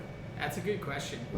I mean, if Joe Biden were the winner right now, he's in bed, so he wouldn't give a speech and he'd just take the win. No, I'm kidding. I mean, at this point, like, it sounds like there's a lot more time till this is coming out. So I don't know that anybody's necessarily going to treat tonight as if it's really, they may do something if you're the winner, you come out and you do it and you jazz your people, but in terms of shot in the arm, like, I think it's more about spending it tomorrow than it is about really getting a shot in the arm tonight. And I think that's the biggest thing. We're going to take the Iowa Democratic statement that's on the screen at face value. If they only have 25% of the precincts in now, we're going to be around for 4 or 5 hours to get to 100%, if not tomorrow morning. Yeah. Right. Yeah, and I mean, related to the statement that came out saying that it was on pace for 2016, we had a good question on YouTube, which was essentially who would low turnout benefit? Which candidate do we think would benefit from low turnout? I guess my hunch is it really depends as to the arrangement of where this turnout is. You know, I mean, it all, like, if it's in some of these rural pockets that Noah was talking about earlier, that might be a little bit advantageous for Biden. But do we consider 16 low, or is it just not like 08 high? Fair. That's a fair point. So, and the other thing is to get to your point earlier about sort of the changing dichotomy of a Democrat primary or caucus electorate. I think there's probably just a lot of people coming in and coming out, right? There's probably some displacement, which may very well be why Mayor Pete's doing well, because maybe you got some younger, kind of upper-educated white voters who are shifting into Dem Party that are moving in from out of state with some of the tech jobs and things like that growing in the places he would naturally do well. He's kind of in their wheelhouse. That obviously naturally hurts Biden. I don't know. We try to take these anecdotal things, right, and formulate what's going on, and I think it's not low, it's the same, but it sounds like the composition of this electorate, not by anybody's work, but by sort of some of the natural things happening with party alignment, who is and isn't in parties with some of these. And it's really hard to tell, too, because a lot of this alignment is among white voters. Right. The rural to college educated is all white, so it is Iowa. So something like this is kind of just a crapshoot. It's up in the air. You don't have it where, low turnout in South Carolina probably means that black vote is down. This is just anything can happen. Is our rurals down? Are just not college-educated people showing up?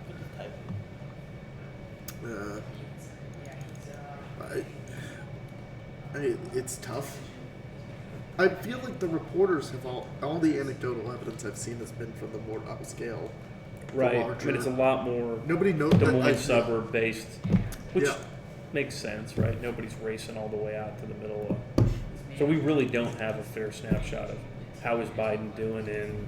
Yeah. You know, I mean, I haven't seen any anecdotals if he's not making on viability in East Village, whatever, that's Yeah, I guess my gut how much of reaction Iowa in is Bremer gentrified? and Bumholt and Webster and these really rural places where I think his constituency still is part of party and shows up. We just don't know. Yeah, I think my gut reaction would be I think maybe low turnout would just absent all that detailed information. Right. My gut reaction would probably be that low turnout might be beneficial to Bernie. Mm-hmm. Reason being that his supporters have been with him the longest. They're only 4 years super away from fired playing up. this drill. Yeah. Yeah, they're super That's a big fired deal. up, and they decided in the exit poll, Bernie supporters were the majority of those who said they decided before January, and so you have very intense support behind him, and if it's medium to lower turnout, then that might benefit him.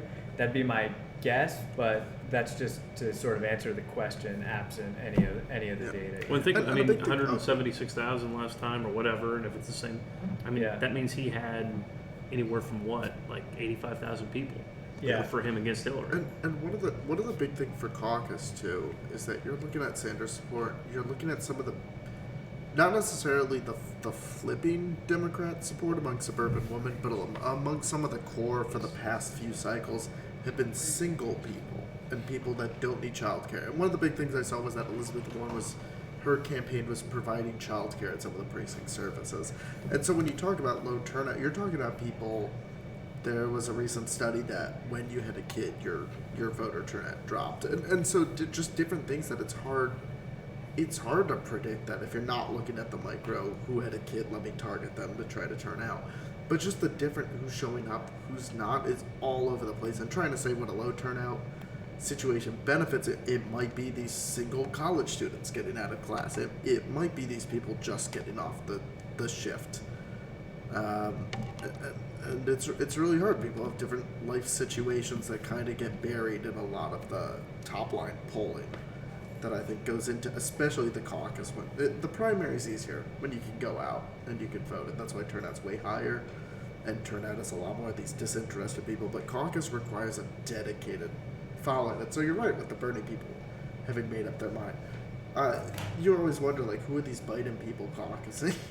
And I'm like, going out there and being all gung-ho. And I don't know if it necessarily helps if Biden does poorly in the New Hampshire primary as well. But I think you can spin it if you're looking at better New Hampshire numbers. It's just a caucus. We're going to rebound next week and put more weight there.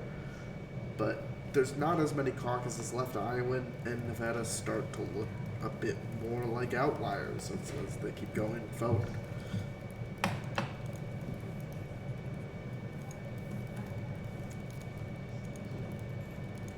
This is a mess.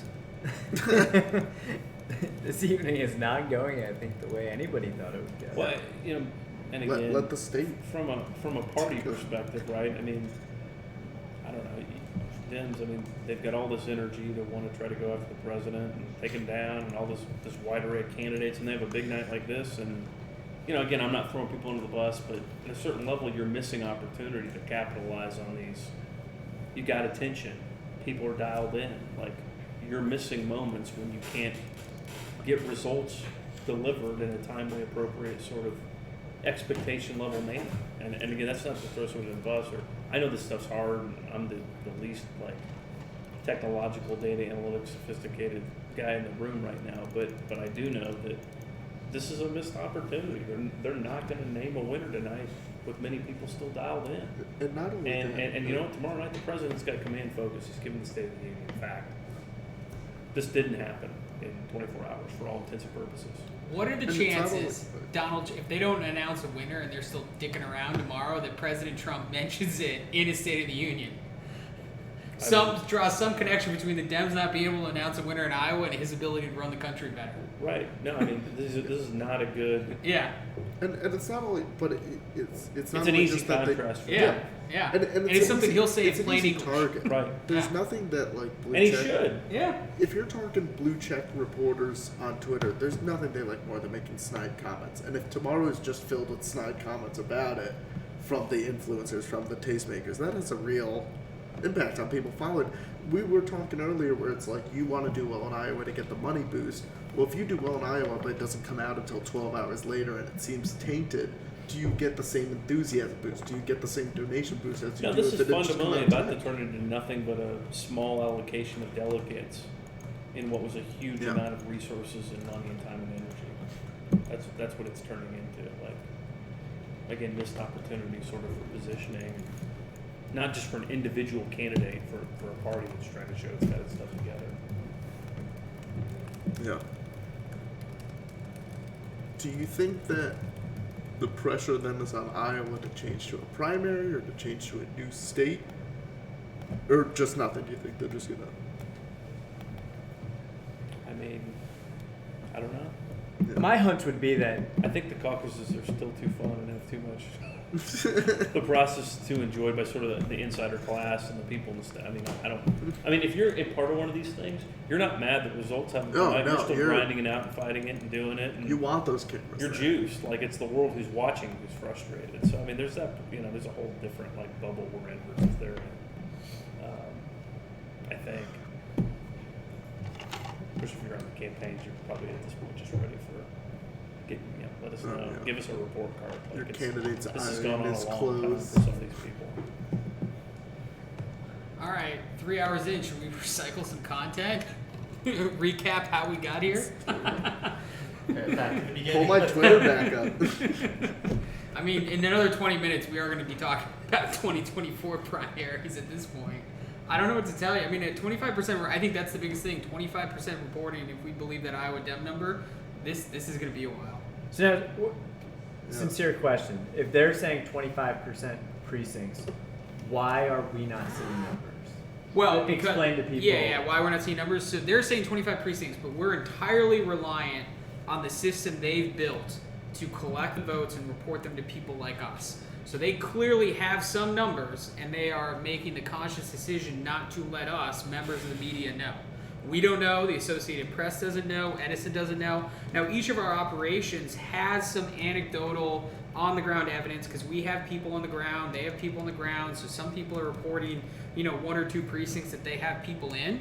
So that's where some of the information is coming around. But actual official results from the Iowa Dems has to come through the vote tabulation system that they set up, we signed up for, we have a connection to, and they're not reporting any results to it other than issuing a paper statement saying we have 25% of the precincts in, we're still checking for errors, continue to drink your beer and wait. I mean, that's why we're waiting. We are at the mercy of the Iowa Dems on when they want to report this stuff. As opposed to a week from now when we get to New Hampshire where we're just going to dominate the field and we get it from a staff of people who do this professionally year round. They're going to have the reports. They're going to have it on election night. It won't be like this at all. Next week, that's when these primaries get into gear and we're going to be back where we were before, getting results before everyone else. Yeah, I mean, that's a good point for you guys. I mean, this is an anomaly. This is not how the ball game is typically played. There's a reason Iowa's Iowa. There's a reason it's called a caucus, not a primary. And this is it, and they're giving caucuses a bad name today. Yeah, Austin, do you want to pull up that first content slide 1, just to, as we were just talking about some of the big differences here. I mean, we're talking about there are over 1,700 caucus sites at the precinct level, and as Scott was just talking about, it's run by the IDP, that is the Iowa Democratic Party, not the state of Iowa, which just means that all decision desks, including Decision Desk HQ, are pretty much reliant upon the Democratic Party just to get any information. And I know we said hours ago that we'll be reporting 3 different numbers, the first alignment, the final alignment, as well as the state delegate equivalents. But we're pretty much, like everybody else, at the mercy of the Iowa Democratic Party to just figure out who is going to be, who's ahead at any of these points. And so even though the communications director, I believe, of the IDP is saying that we have 25% precincts in, we're still waiting for them to report through the system that they've developed what some of these results, what they're saying. Otherwise, we're just sitting here, we're guessing based on the polling. We are liquidating our assets and putting them into Predictit based on our best guesses. Let's be honest, we put it on Predictit, and then we're going to talk about it after we place it. There's no question. There's some. This is you stay up late enough and you have enough liquids. There's some real value on the board. I mean, there just is. Everyone laughs, but we're gonna do a whole episode with the lean toss-up guys, Evan Scrimshaw and Robert Martin, because they're the guys who do the Canada model. We did the UK stuff with them. Those guys are degenerate gamblers, but not degenerate gamblers on NFL, on weird political stuff. On CFL. Not even on CFL. On who's going to win parliamentary races in Northeast Ireland. Nebraska Board of Regent races, good stuff like that. Yeah. They've got an opinion and they've got a model on each one of them. And they're betting on it. We're going to put a tweet up from David Wright, who's reporting from Jeff Zeleny of CNN, kind of to dovetail what we were talking about earlier about the Iowa Dems reporting from Ruby Kamer reporting from the Iowa Dems that they're sending a tech staff for each campaign, which means this isn't some rules thing, this is a tech thing. Jeff Zeleny reporting, officials from 2 Democratic campaigns tell CNN they were told the app to tabulate results had crashed. They said they had not been given any other information. I can already hear the calls from the Democrats demanding paper ballots. I mean, look, it's technology. This is what happens. The fact that they haven't been followed up on, this could be a while. So I can't confirm this. I'm just looking around on Twitter, and Twitter seems to indicate that it was Robbie Mook who developed the app. Are you serious? Yeah, but he works. Doesn't he work for the DNC now or something? Robbie Mook is, I believe he's on CBS right now with Terry Sullivan commenting on the caucuses. I think he's live on television. We should cut live to Robbie Mook. Yeah, I swear to God, I'm almost positive he's on TV I'm seeing right this now. from a number of places. Many people have told Elena you. Schneider from Politico just tweeted in the last Friday, Polk County precinct chairs are being advised to take pictures of the results and text them over to the Polk County ED, who is driving them to the headquarters, according to a Democrat operative familiar with the situation. Wait, Elena Schneider's got that? Right. It feels like Connecticut. Oh, wow. The quote is, "We are on paper in many cases, not the app as was planned," said one Iowa Democrat. "The whole system largely broke." This has got the scent, smell, and look of Orca all over it, right? Yeah. I mean, so let's that's a good catch. David Wright, Jeff Selene, just so we can recap what everyone's hearing, because we just had a bunch of people join the stream. About 20 minutes ago, let's pull up the tweet just so we get this whole thing. Alex Seitzwald and us, we'll pull up. Basically, the Iowa caucus has crashed. Yes, the Iowa caucus has crashed. Alex Seitzwald and us, we got all the media got this report from the Iowa Dems, just to bring everyone up to speed. The integrity of the results is paramount. We've experienced a delay in the results due to quality checks and the fact the IDP is reporting that 3 data sets for the first time. What we know right now is that 25% of the precincts have reported, and our early data indicates turnout is on pace for 2016. So that's the message we got about 20 minutes ago. And then, just right now, sorry, where's the Jeff Selene tweet? Actually, we'll just go to the Elena Schneider Here's a tweet. funny one, too, just to tie into our DMR. Somebody tweeted, if we don't get results from Iowa, then the DMR poll will have been right once again. That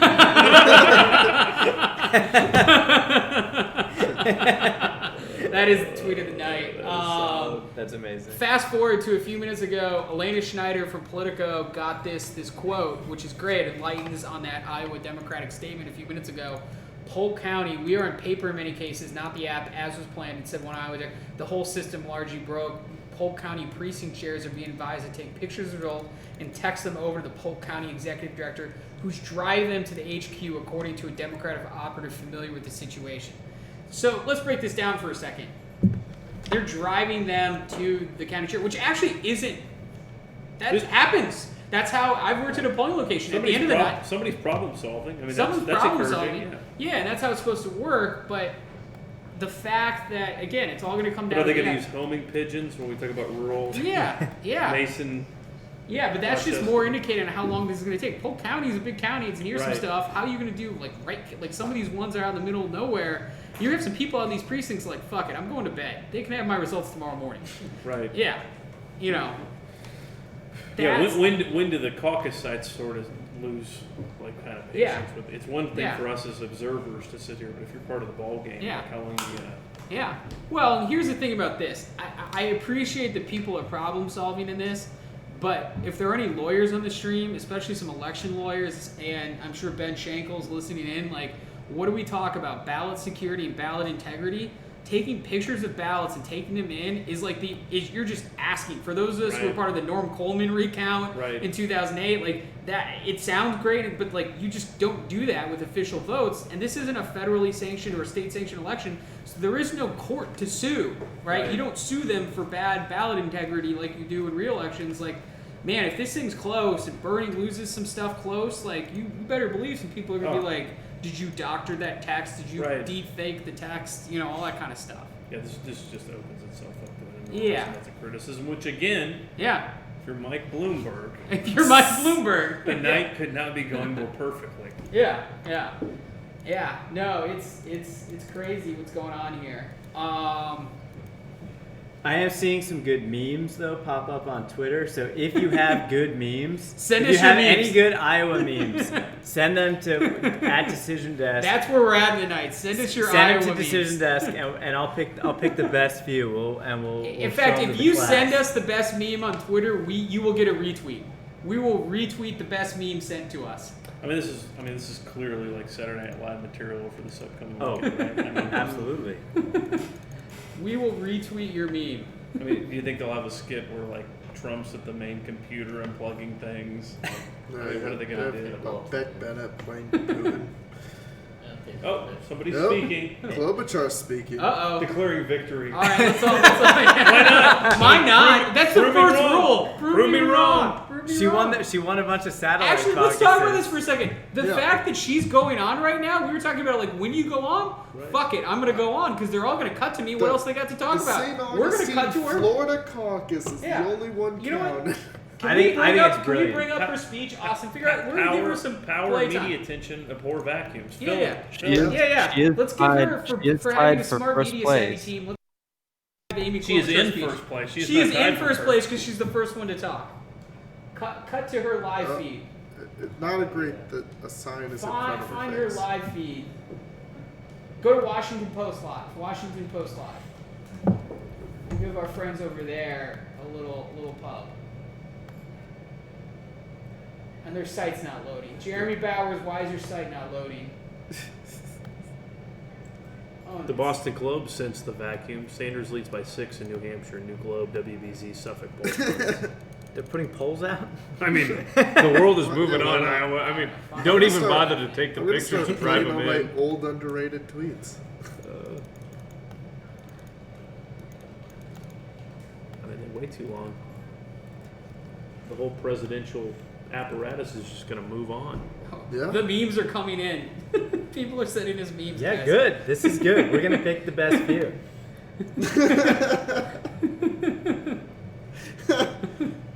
Someone give us some memes.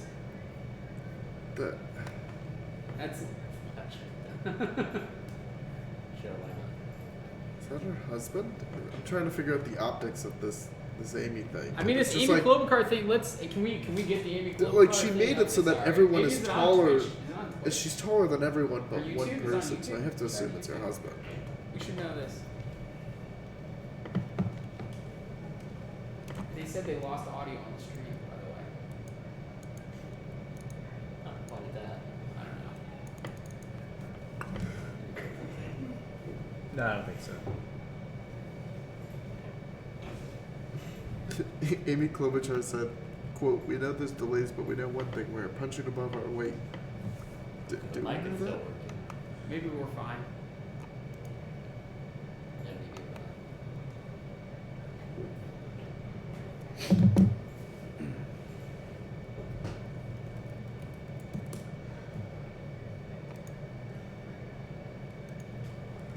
Are we trying to find the Klobuchar stream?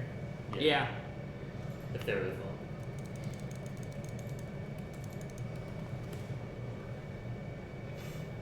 We're trying to find Klobuchar to give her credit for All right. being like, fuck it, I'm going on. So a C-SPAN or anything? Who decided Klobuchar was going to be Yeah, covered? let's pull up Klobuchar and look at the memes after. Is that a good move? I don't like that color. Go to YouTube. The red? No, the green, green. the green. That's like your color scheme. Doesn't that blend in with all the weeds that you put your campaign signs? It's Wow. pretty brown right now. Yes, that's true, yeah. There you go. There we go.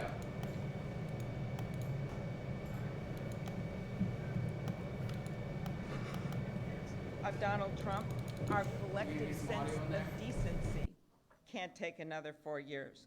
The rule of law can't withstand another 4 years of a president that thinks he's above it. We're giving Amy Klobuchar some credit because she's the smartest politician out there tonight. It's like, I'm just going to go out and take credit while the cameras are on because people like us are bullshitting her way, so I'm going to give them something to say. While all the other high-paid You know the communication- gang's going to expect reciprocity here. Exactly. I mean, look, it's smart on her part. Yeah, it Everyone's is. watching It her. is. We're going to give her some pub, so we'll go on mute, listen to what Amy Klobuchar has to say. Smartest politician of the night so Well, far. I have a playbook that's Fact. 4 words: unite and lead. And that is what we need to do. That is how I have passed over 100 bills as the lead Democrat in the United States Senate in the middle of that gridlock. And that is how I have won elections in the reddest of red congressional districts, in the bluest of blue congressional districts. The president, though, he might as well have a sign on his desk that says, "The buck stops anywhere but here." Look at what he has done. He blames everyone for our problems. He blames everyone, people that shouldn't be blamed. Who does he blame? He blames immigrants, right? He blames Barack Obama. He blames the Fed chair that he nominated, the energy secretary that he appointed, the generals that he commands, and yes, the King of Denmark. He even recently blamed Justin Trudeau for cutting him out of the Canadian version of Home Alone 2. Who does that? Who does that? So let me tell you what I will do. When I am behind that desk, I will take responsibility instead of passing it on. I will reach across the aisle and work with Americans in good faith. Instead of picking fights, I'll bring this country together instead of pushing it apart. Some of you may know that old story about Franklin Delano Roosevelt. And it was a story about how after he died, they put his body on a train and it worked its way to Washington, D.C. And there's a story of a reporter who came upon a man who was crying by the side of those tracks. And the man had his hat on his chest and he was sobbing. And the reporter looked at him and said, "Sir, do you know President Roosevelt? Did you know him?" And the man says, "No, I didn't know President Roosevelt, but he knew me. He knew me." And what we are missing so much right now in our country is that sense of empathy. We are missing that caring. And I promise you this, I will bring back that sacred trust between the American people and the President of the United States.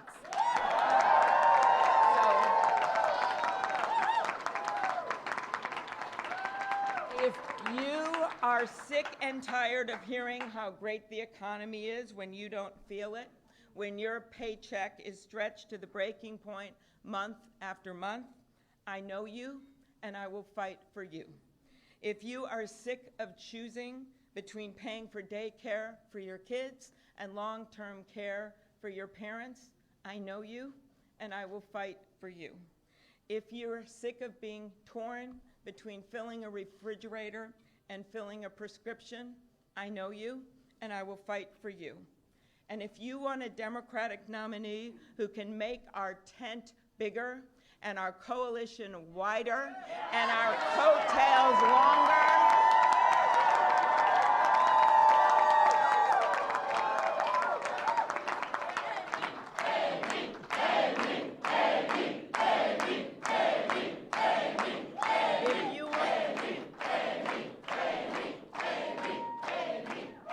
if you want that, I know you and I will fight for you. And if you are sick and tired of the extremes in our politics and the noise and the nonsense, you have a home with me. So please join our campaign at amyklobuchar.com. Join us because we are going to be here, it looks like, a really long time tonight. And you will have plenty of time to join us at amyklobuchar.com. So let's stay up, let's stay in a good spirit, because you all know what happened out there in those precincts. You know that we have been punching way beyond our weight. You know that despite some limited resources compared to some of those bigger bank accounts, we are way on the board. So let's stay up, let's stay happy, and let's head to New Hampshire. Thank you, Iowa. I love you.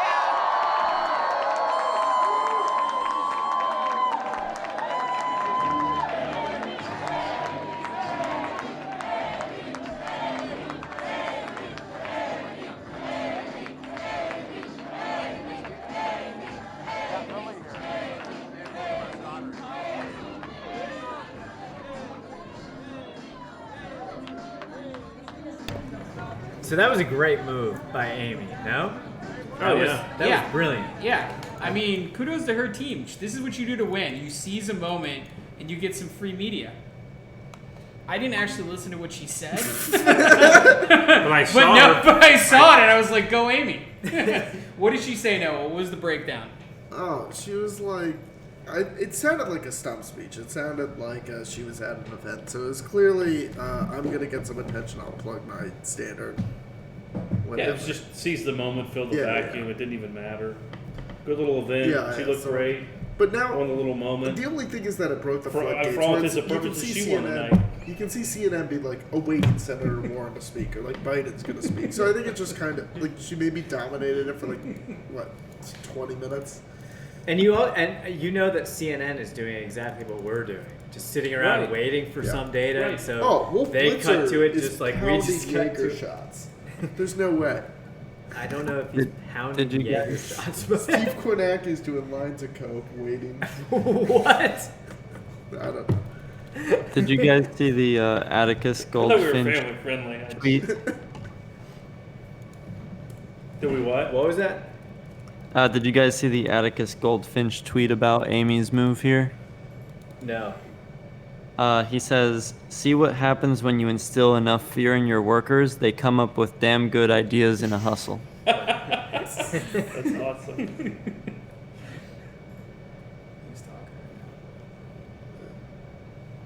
No, do we want? Oh, sorry. Yeah. I'm too busy looking at all the memes. Yeah, we're tweeting them out. We're So tweeting check out. out the good ones. We got So the if good you're- memes coming in. I'm sure you're following us, but if you're not, Decision Desk HQ on Twitter, check that out. Oh, let's and, pull up the and the president. Let's remind everyone who called the GOP primary, the GOP caucus tonight first. The Decision Desk calling it for the president tonight. Big This win is- for Iowa. This is brilliant. Yeah. That's great. Uh, Now, according to CNN, they are awaiting Senator Warren to speak. So I guess everybody's going to get their turn, probably except for Yang.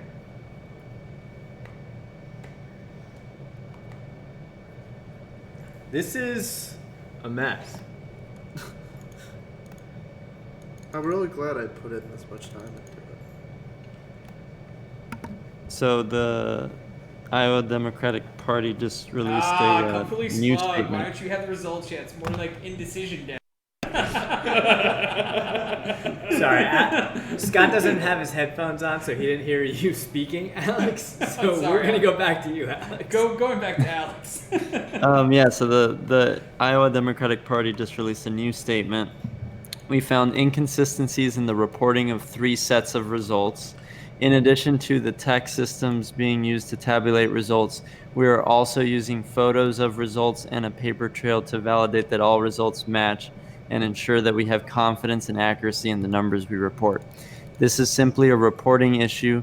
The app did not go down, and this is not a hack or an intrusion.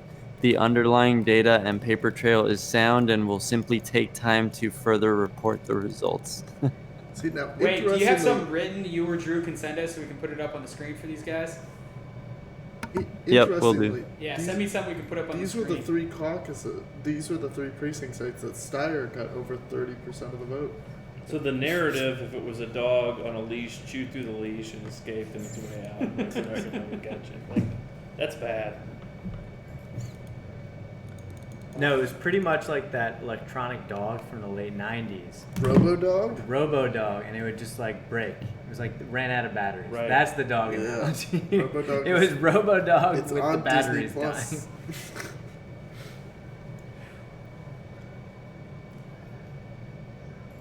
Maybe they should just redo this thing in a week. Just a do-over? Just move it to a do-over? different state, maybe in Right, the right. Northeast. I'm sure New Hampshire won't mind. That would be fine. Instead of having a debate on Friday, let's have another Iowa caucus. Oh, look. Okay, we're gonna pull this tweet up. I'm gonna send it to you, Austin, and go put it up on the screen. Or you can. I'll put it up on my screen. And we do have Biden speaking now as well. Yeah. Oh, he doesn't have a We're only giving crowd credit to behind him. Amy for Yeah. being assertive. Klobuchar went first, so she Yeah. Amy she wins. Amy gets. I mean, look. early bird gets the worm on this one. If you want to tweet this one out from the Iowa Democrats. All right, so everyone on the stream, here's the official, the latest update from Mandy McClure of the IDP. We found inconsistencies in the reporting of the 3 sets of results in addition to the text systems being used to tabulate results. We are also using photos of results and a paper trail to validate that all results match and ensure that we have confidence and accuracy in the numbers we report. This is simply a reporting issue. The app did not go down, and this is not a hack or an intrusion. The underlying data and paper trail is sound, and we'll simply take time to further report the results. Okay, so this is where I am going to kind of light up and lean into these guys. You know, I think I've been go for it. Kind of nice to them. You can't say in the first line, we found inconsistencies in the reporting, but the app is fine. That's not fucking true. That's just not how it works. And on top of it, if you're using a paper trail that involves photos and text messages, you're not in a position to say whether or not you can have the accurate results. You may get there, but right now it is a shit show. It is an absolute shit show, and they need to take their time and get it right, which is why I think this is going to take. If I were them, I would come out and just say, you know what, we'll have some results tomorrow. Yeah. We'll have results tomorrow, because if they come out with results in an hour, everyone's going to be questioning, how did they fix this so fast with 25% reporting? Are we still thinking? I mean, well, maybe they have. I mean, you're discounting the potential of a vote counting magic wand that they've got. Yeah, random number generator, basically. Yeah. This statement strikes me as sort of statement sort of strikes me as pushing back against, I guess, what we were all saying, that it was a tech issue. I could be misreading the statement. Maybe they're saying it's some human error. Some people weren't properly trained in using it.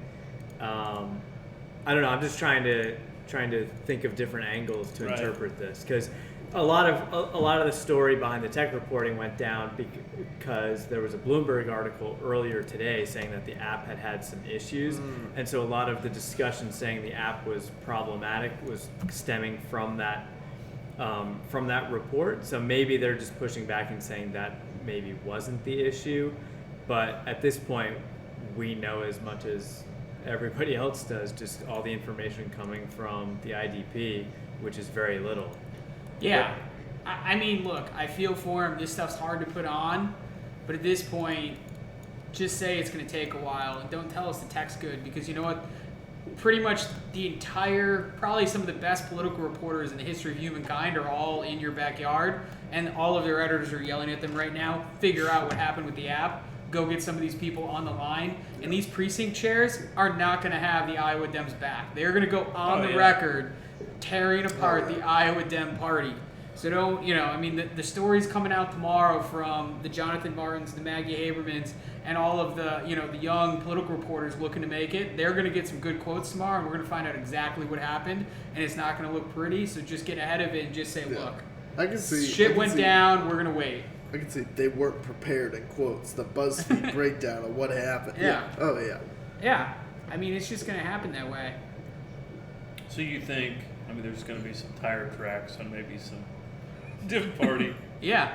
Well, all eyes Iowa on Nevada, folks. right? Like, if you're Nevada, you look at what's happening in Iowa, and right now you pray that you're after South Carolina. Not before. Nevada was under a lot more pressure than Iowa. I know there was a lot of talk about moving to Colorado. Like, there's always been grumbling about Iowa, but it's never really been threatened as like a beginning state. But Nevada's new.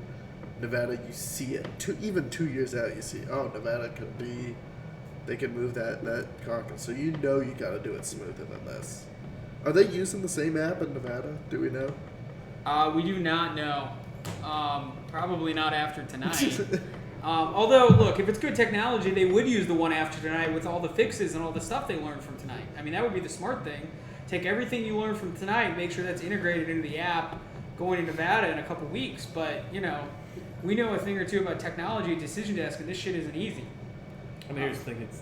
Why is the it's CNN 2020. entrance poll, too? There was a presidential caucus tonight, and we're not going to know the score if we're lucky at this point until tomorrow. And it's not because it's tight or close. It's just because traps were run and things weren't set up. And Is this better or Does worse anyone than know what's going 2012 on? GOP? Does anyone know what's going on with the CNN entrance poll? They've gone from like 9% decided in January, or 12% divided in January to 20%. They've been like, they've revised their entrance poll 5 Yeah, but they're times. running a lot of different, like. Oh yeah, I'm just saying those top line numbers have changed like 5 times since the entrance poll closed. I just don't know what's happening. Very. All right, never mind. Sorry. No, I was just trying to think. Like in 2012, we had an answer, but it was the wrong answer. Right. And then that was revised, but at that point, Rami had pretty much gotten all the positive media attention from the win. And so I just wonder about. I mean, at least here we'll get an accurate answer. You know, it's not. Will we? Well, okay, that's fair. They seem That's to a be fair point. they seem to be focused on not This putting seems like anything out prime until for everything's each ready. Which you each do have to candidate's- respect that, but it's still frustrating at a certain point, right? I think each candidate's supporters could be like, man, this process is muddled. I really came out ahead. Regardless of what the final outcome is. Yeah, no, I mean, it's clear nobody's happy about the process to whatever the outcome is, whether you won, lost, or underperformed, overperformed. I mean, this is way too drawn out. I completely agree, though, that I think Biden bought more time before South Carolina. No, I mean, if we're going to talk sheer strategic impact, I mean, this is a huge life raft for Biden if he does as poorly as we kind of all seem to think he's going to. And it's the equivalent, I think, of like an extension on like a project that's overdue. And he submitted it in desperate. It was due on Friday and had a snow day, and it's not due until Monday. He wrote a whole thing. The professor went like, looks good, sent for my iPhone, and like then got an extra extension, and now he has to prove himself. Right. Because clearly, whatever gets, these results were, they're not going to be great for him. But he bought more time. He's still got his firewall, and you know he can punt on New Hampshire like he always planned on, and that's not such a bad play for him. And of course, it just feeds the Bernie. We get slighted at every time when we're about to like break through narrative. I mean, it just the level of sort of layering of narratives coming out of this is pretty rich.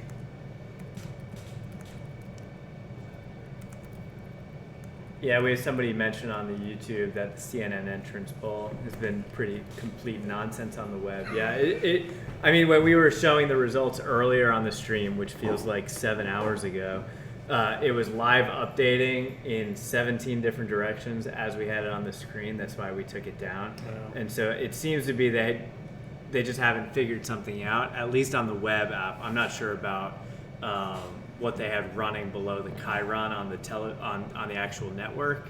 This is kind of cruel to put Rick Santorum. I know. Well, Rick Santorum, he's talking from experience. PTSD right there. Poor guy. Yeah, this is a bizarre evening.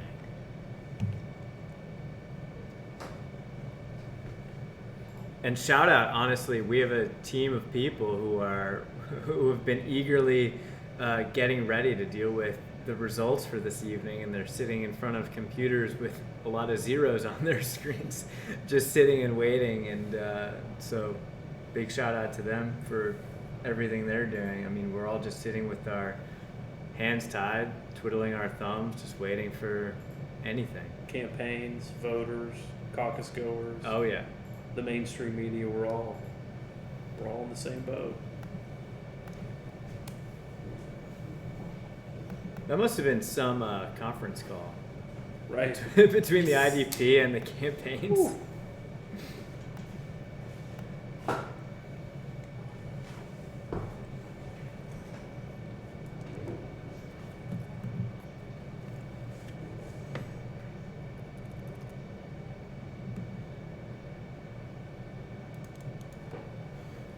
Yeah, I mean, how would they begin to detect some of the issues in validating the data across the first alignment, final alignment, and state delegate equivalents? I mean, they needed to. I mean, it seems to be they haven't really planned that out. And what's the what's the math formula there? And it's like how would you? It would be tough. Right. That would be a tough thing to try and demonstrate without having like individual voters.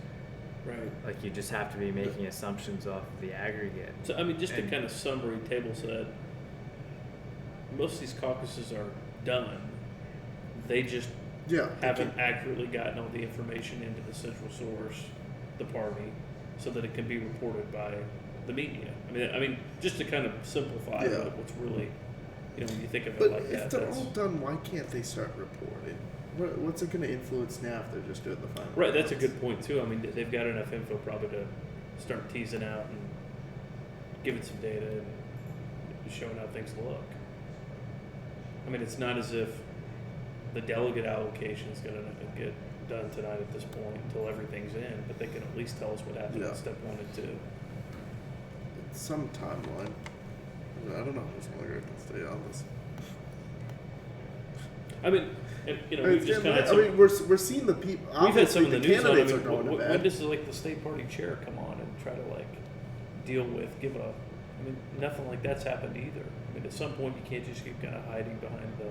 Yeah, you can't let just draw a line reporters and say, look, secondhand. we don't have our hands around this. We're going to get it all sorted out tonight and have a press conference at noon tomorrow to roll out results. I mean, Yeah.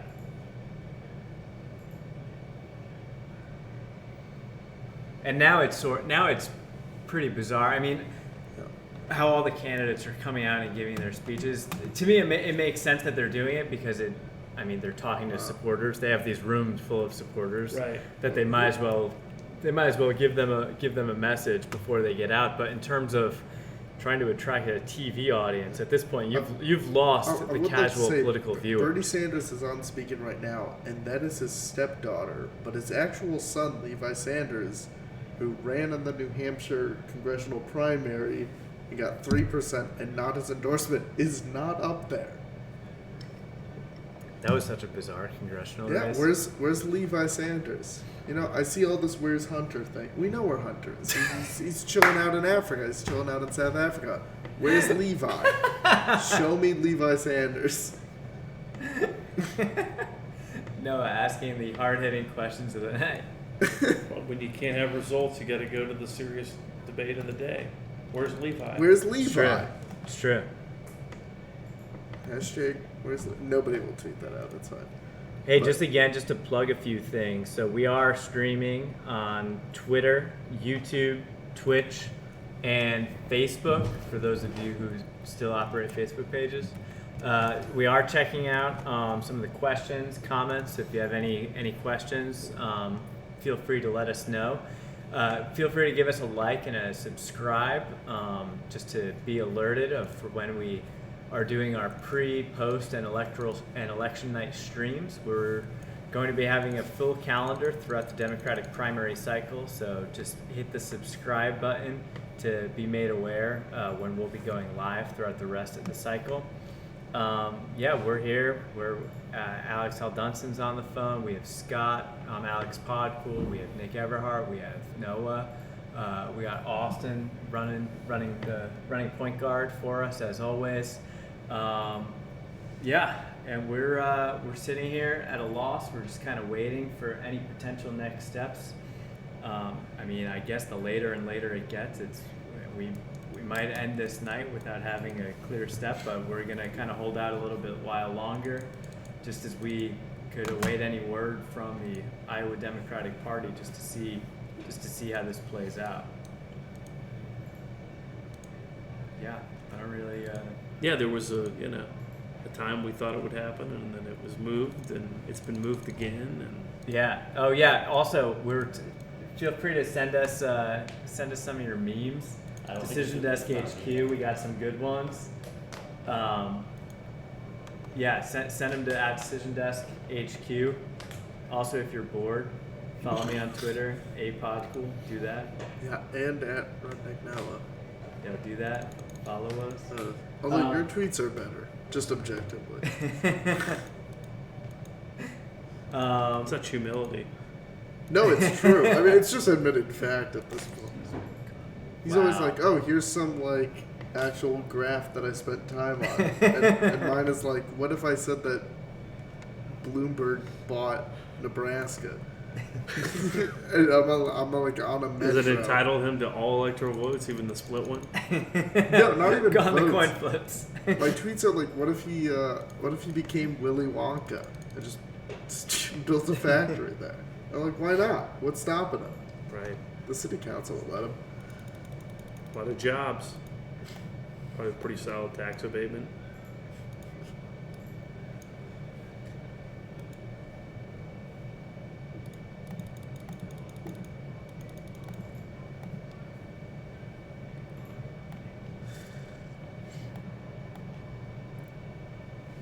Yeah. Yeah. I mean, we don't know anything, right? We know what's coming up. Yeah, we know nothing. We have nothing. We know nothing.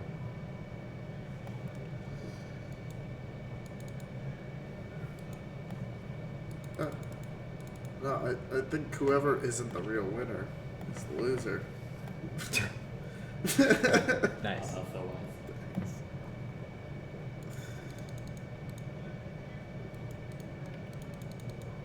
But it goes to New Hampshire. Is New Hampshire more favorable ground? I mean, New Hampshire has to be more favorable ground for like Sanders Warren than Iowa was. We've got a question for you guys.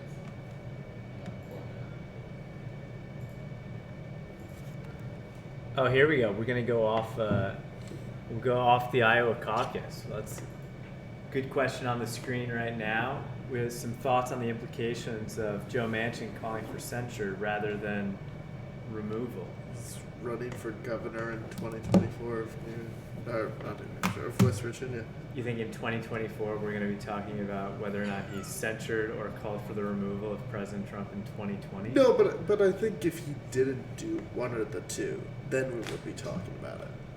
He could do the Jared Golden thing where he votes for one of the articles but not the other. But I think that's what he wants. What? So we're skipping the 2024 Republican caucus and we're jumping right to the we'll wait for Scott the general election West Virginia governor's race. I mean, at this point, let's just. I just want to know where we're at. Coronavirus wipes us all out, and only Joe Manchin is left to rule over. I mean, Nick, do you want to weigh in on this? What we got? On Joe Manchin calling for censure rather than removal? Right. I mean, that seems in his playbook, right? I mean, that's... Yeah, get like Cinema and Doug Jones on board.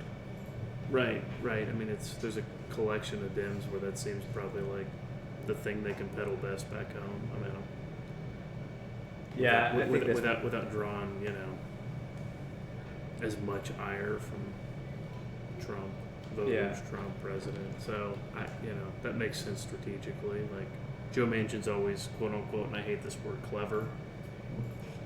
That's sort of his MO. I mean, clever. Wasn't this Tulsi Gabbard's suggestion when the House was voting on the articles? Wasn't she the Democrat we're to come out and ostensibly say saying Tulsi's move Tulsi was clever, should be and Joe governor Manchin of West Virginia hijacked it. She'd probably make a great lieutenant governor. There's nowhere to surf in West Virginia. But, nice. Where is she tomorrow? I mean, when is she out?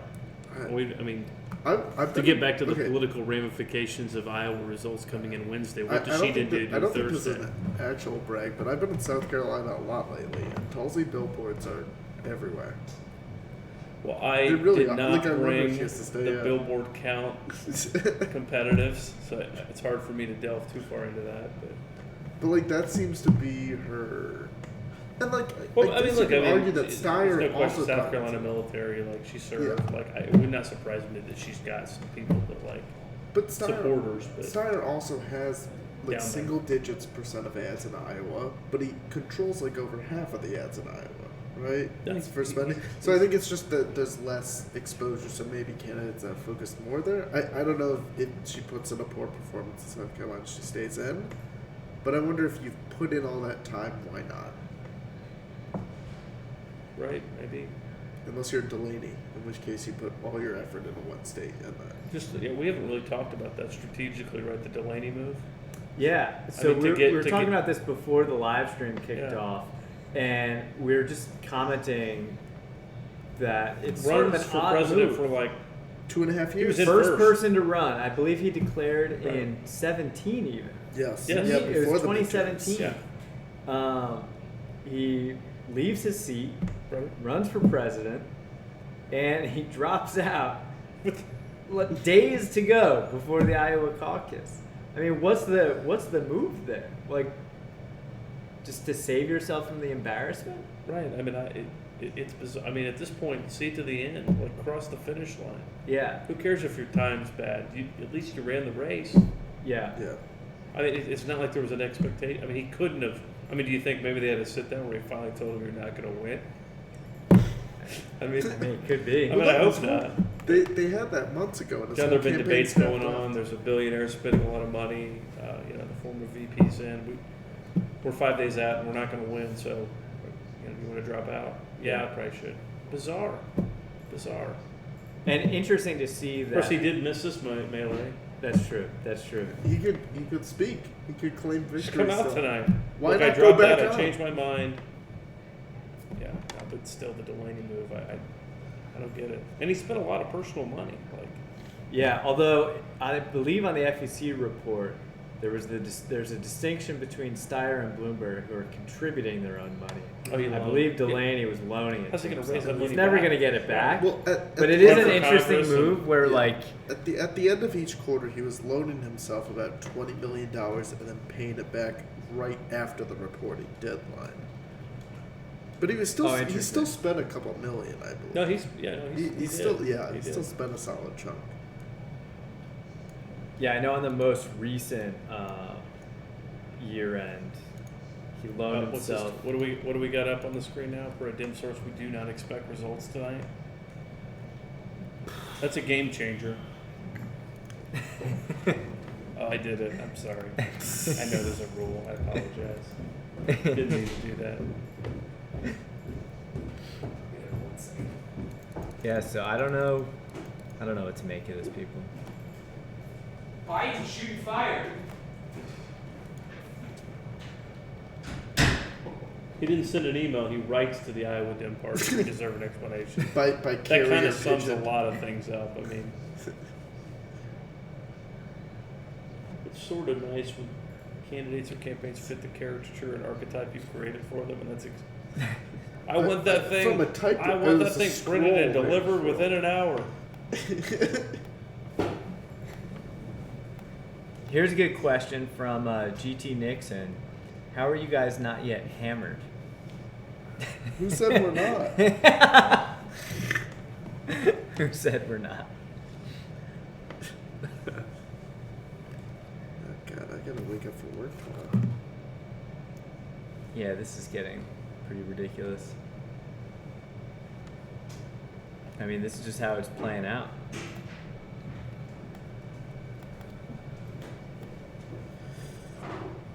We discussed 2024. West Virginia Governor General. Yeah, we haven't discussed the president. We didn't. We would not have taken the Scott. We would not have taken the 2024 GOP presidential caucus away from you. Oh yeah, because I would have, one more swig of I know lens and I'd fuck everything up. I know you. I know you've been modeling, figuring things out. Yeah, 2024. I mean, I guess the big thing. I'm sorry I stepped away because I was talking to our on-the-ground reporter. We have we have a great person. We actually just bought her a hotel because she was gonna drive home tonight, and we're like, nope, gonna stay in Iowa, see what's going on. And it looks Tweet like that's big time news. Yeah, and we're hearing kind of what all these people are tweeting. It looks like Joe Biden throwing some fire. Like, we do not expect results tonight. Like, this is the definition of a dumpster fire. We're all on standby for what it is. I would not be surprised to see some results tonight, just because they want something to come out tonight.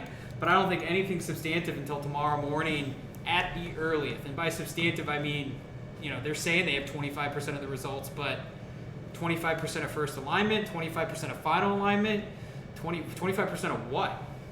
That's what no one can get an answer on. And these campaigns are coming out making speeches. You got Biden releasing official statements about we deserve explanations. Well, they were given an explanation, and now they're saying publicly they deserve one. That's classic comp speak. That's malarkey. Yeah, that's malarkey. Yeah. Nice. it's you know, it's gonna be a long night. Yeah, to quote listener Michael, this is a car crash into a dumpster fire while falling off a cliff. It's painting a picture. Yeah, do we have any other fun comments? Who's got some stuff for me? Who's got some stuff? Scott, we've been here for hours. Yeah. We've gone through all of our got stuff nothing left. multiple times. I'm Pull back not up the UBI thread. pull back up the UBI thread. We finally got your email an hour later. I'm not gonna lie, we're gonna stick around probably for another 5 or 10 minutes, but we're probably gonna wrap this I up. thought you were going to say 5 or 10 hours. The sunrise comes up. 5 or 10 minutes. I'm an ultra Hey, guys, marathoner I if there's took bourbon involved. Yeah.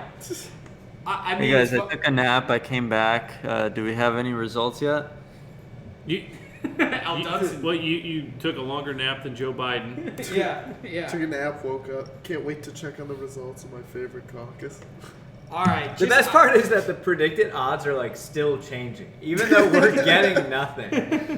Buttigieg has surged and come back down over the past 5 hours. How is Beto still in fifth here? Well, it's because it's everybody is at the minimum, which is 1 cent, okay. and so Beto's at 1 cent. Yeah, just to share, I mean the Iowa odds right now are the latest yes price. Bernie's at 75, former Mayor Pete is at 19, Warren 5, Biden 4. So not a lot of good expectations for Joe Biden on the predicted market. But we saw Mayor Pete, I believe, as high as 36 earlier this evening, and so it's pretty interesting to see some of these numbers fluctuate, just based on, I guess, speculation on some of the early precinct numbers that are floating around. But at this point, we don't have much to report. Now, there's only 3 other precincts that I could find. Can you pull our most recent? And that's Wyoming, 5 other precincts. Wyoming, Nevada, and then Virgin Islands, American Samoa. For caucuses. For caucuses. Sorry, my bad. Yeah. For caucuses. So we should be getting more normal results coming in that aren't this in the future for ones that we cover, especially big ones like the Super Tuesday. Yeah. All right, guys. So just to recap, because our viewership spiked, between all 3 channels, it looks like we have almost 1,000 of you listening to us right now, which is fucking crazy. Go to bed. Still listening to us. Great. Thank you for listening, by the way. How many? Over 1,000 across all 3 platforms. And if you're enjoying the memes, like and subscribe. We'll be doing this every single election night during the primaries, hopefully with results. Yeah. Hopefully with results. We're gonna have results in New Hampshire. We're setting up to basically kill it on New Hampshire. I mean, we can entertain the people without results. I mean, it's I know. shown that you guys have grown well beyond your original mission field. Yeah. But we're going to give everyone, I got this tweet up there. I'm not going to lie. We've been talking for 5 hours. We got nothing else we can do.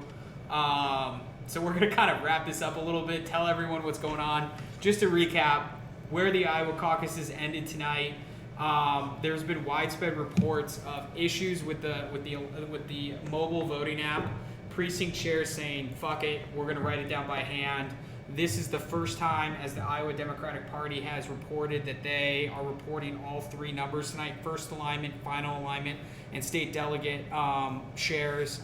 They've had some issues with reporting when they've moved into paper tabulations, as they've reported. They said they moved into paper tabulations. That means that there are people from all 99 counties having to drive this stuff in to their county offices, potentially Des Moines. I don't know where they drive it in, to be honest. That's a good question. But this is not going to happen tonight. About an hour ago, they said they had 25% of the results, but we're having voting to the Hillary tabulations. Recalculation Center before then it's Yeah. rerouted to the Yeah, I mean, who knows what it is? And so there is plenty of anecdotal evidence. We have some reporters, the AP has some reporters of people who have individual results in individual precincts, and that stuff's floating around. But we're not looking for that. We're waiting for the official results from the Iowa Democratic Party. They are not putting it out yet, therefore we are not reporting it. There's been a lot of anecdotal evidence about, Biden potentially underperforming results.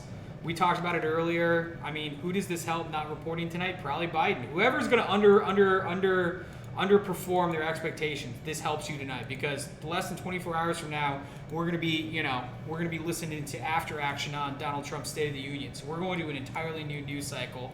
And that's where we're at now. According to the source with the Iowa Democratic Party, we will not be getting results for the Iowa caucus tonight, which means we are 7 to 8 hours away from our first results. Our tabulation guys in the back who aren't on, Brandon Finnegan, all those guys, they're going to be staying up all night, waiting for stuff to come through and reporting it through to all of our partners and everything like that. But we're not holding our breath. It's probably going to be tomorrow morning when it all comes in. We're going to do a post show on it. Check out the website. Check out our partners, Vox, BuzzFeed, Heavy, PJ Media, all those folks where our results are syndicated, 270 to win, everybody. You'll see it as soon as it comes in. But yeah, this is democracy. This is how it works. I can't believe I missed The Bachelor for this. Which also has a robust betting market, by the way. A robust betting market. Oh, absolutely. Yeah. All right, so to close out, I can tell you this: The Bachelor delivers results all on time on the final episode. On the final episode. I mean, it happens. Yeah. Just roses, no apps. Yeah. All right, so to close it out, we're gonna ask our favorite question: who would you rather be, based on what we know? Podcool. The communications director for the Republican Party in Iowa. Having a good night tonight. Noah. Ronna Romney McDaniel. Wow. For not screwing up the results tonight? Yeah. Delivering a crushing 99.9% vote share for the president? I think it was only 98.9%. Yeah. Nick? Dems, Bloomberg slightly ahead of Biden. Yeah. Ours, this is perfect fodder for President Trump, and he will make a lot of hay out of this. As he should. And if this isn't part of the State either of the the State of the Union or a build up into it in some sort of sticky way, I would be very shocked. Yeah. Right in his wheelhouse. Yeah. Like they teed it up for him. I'm going to say the big winner for tonight, based on what I know, is Amy Klobuchar for being the first one out of the gate. While we're dicking around trying to talk about something, she's like, fuck it, I'm going to go out there and basically give a speech. That's good staff work. That's good political instincts. She was one of the ones who, if we had to guess, she was going to overperform expectations. Not win it, but overperform expectations. She got the primetime speech. That's why we cut to her and we didn't cut to anyone else. You got to reward good staff work and good political instincts. So that's where we're at tonight. Yeah, what about Al Dunstan?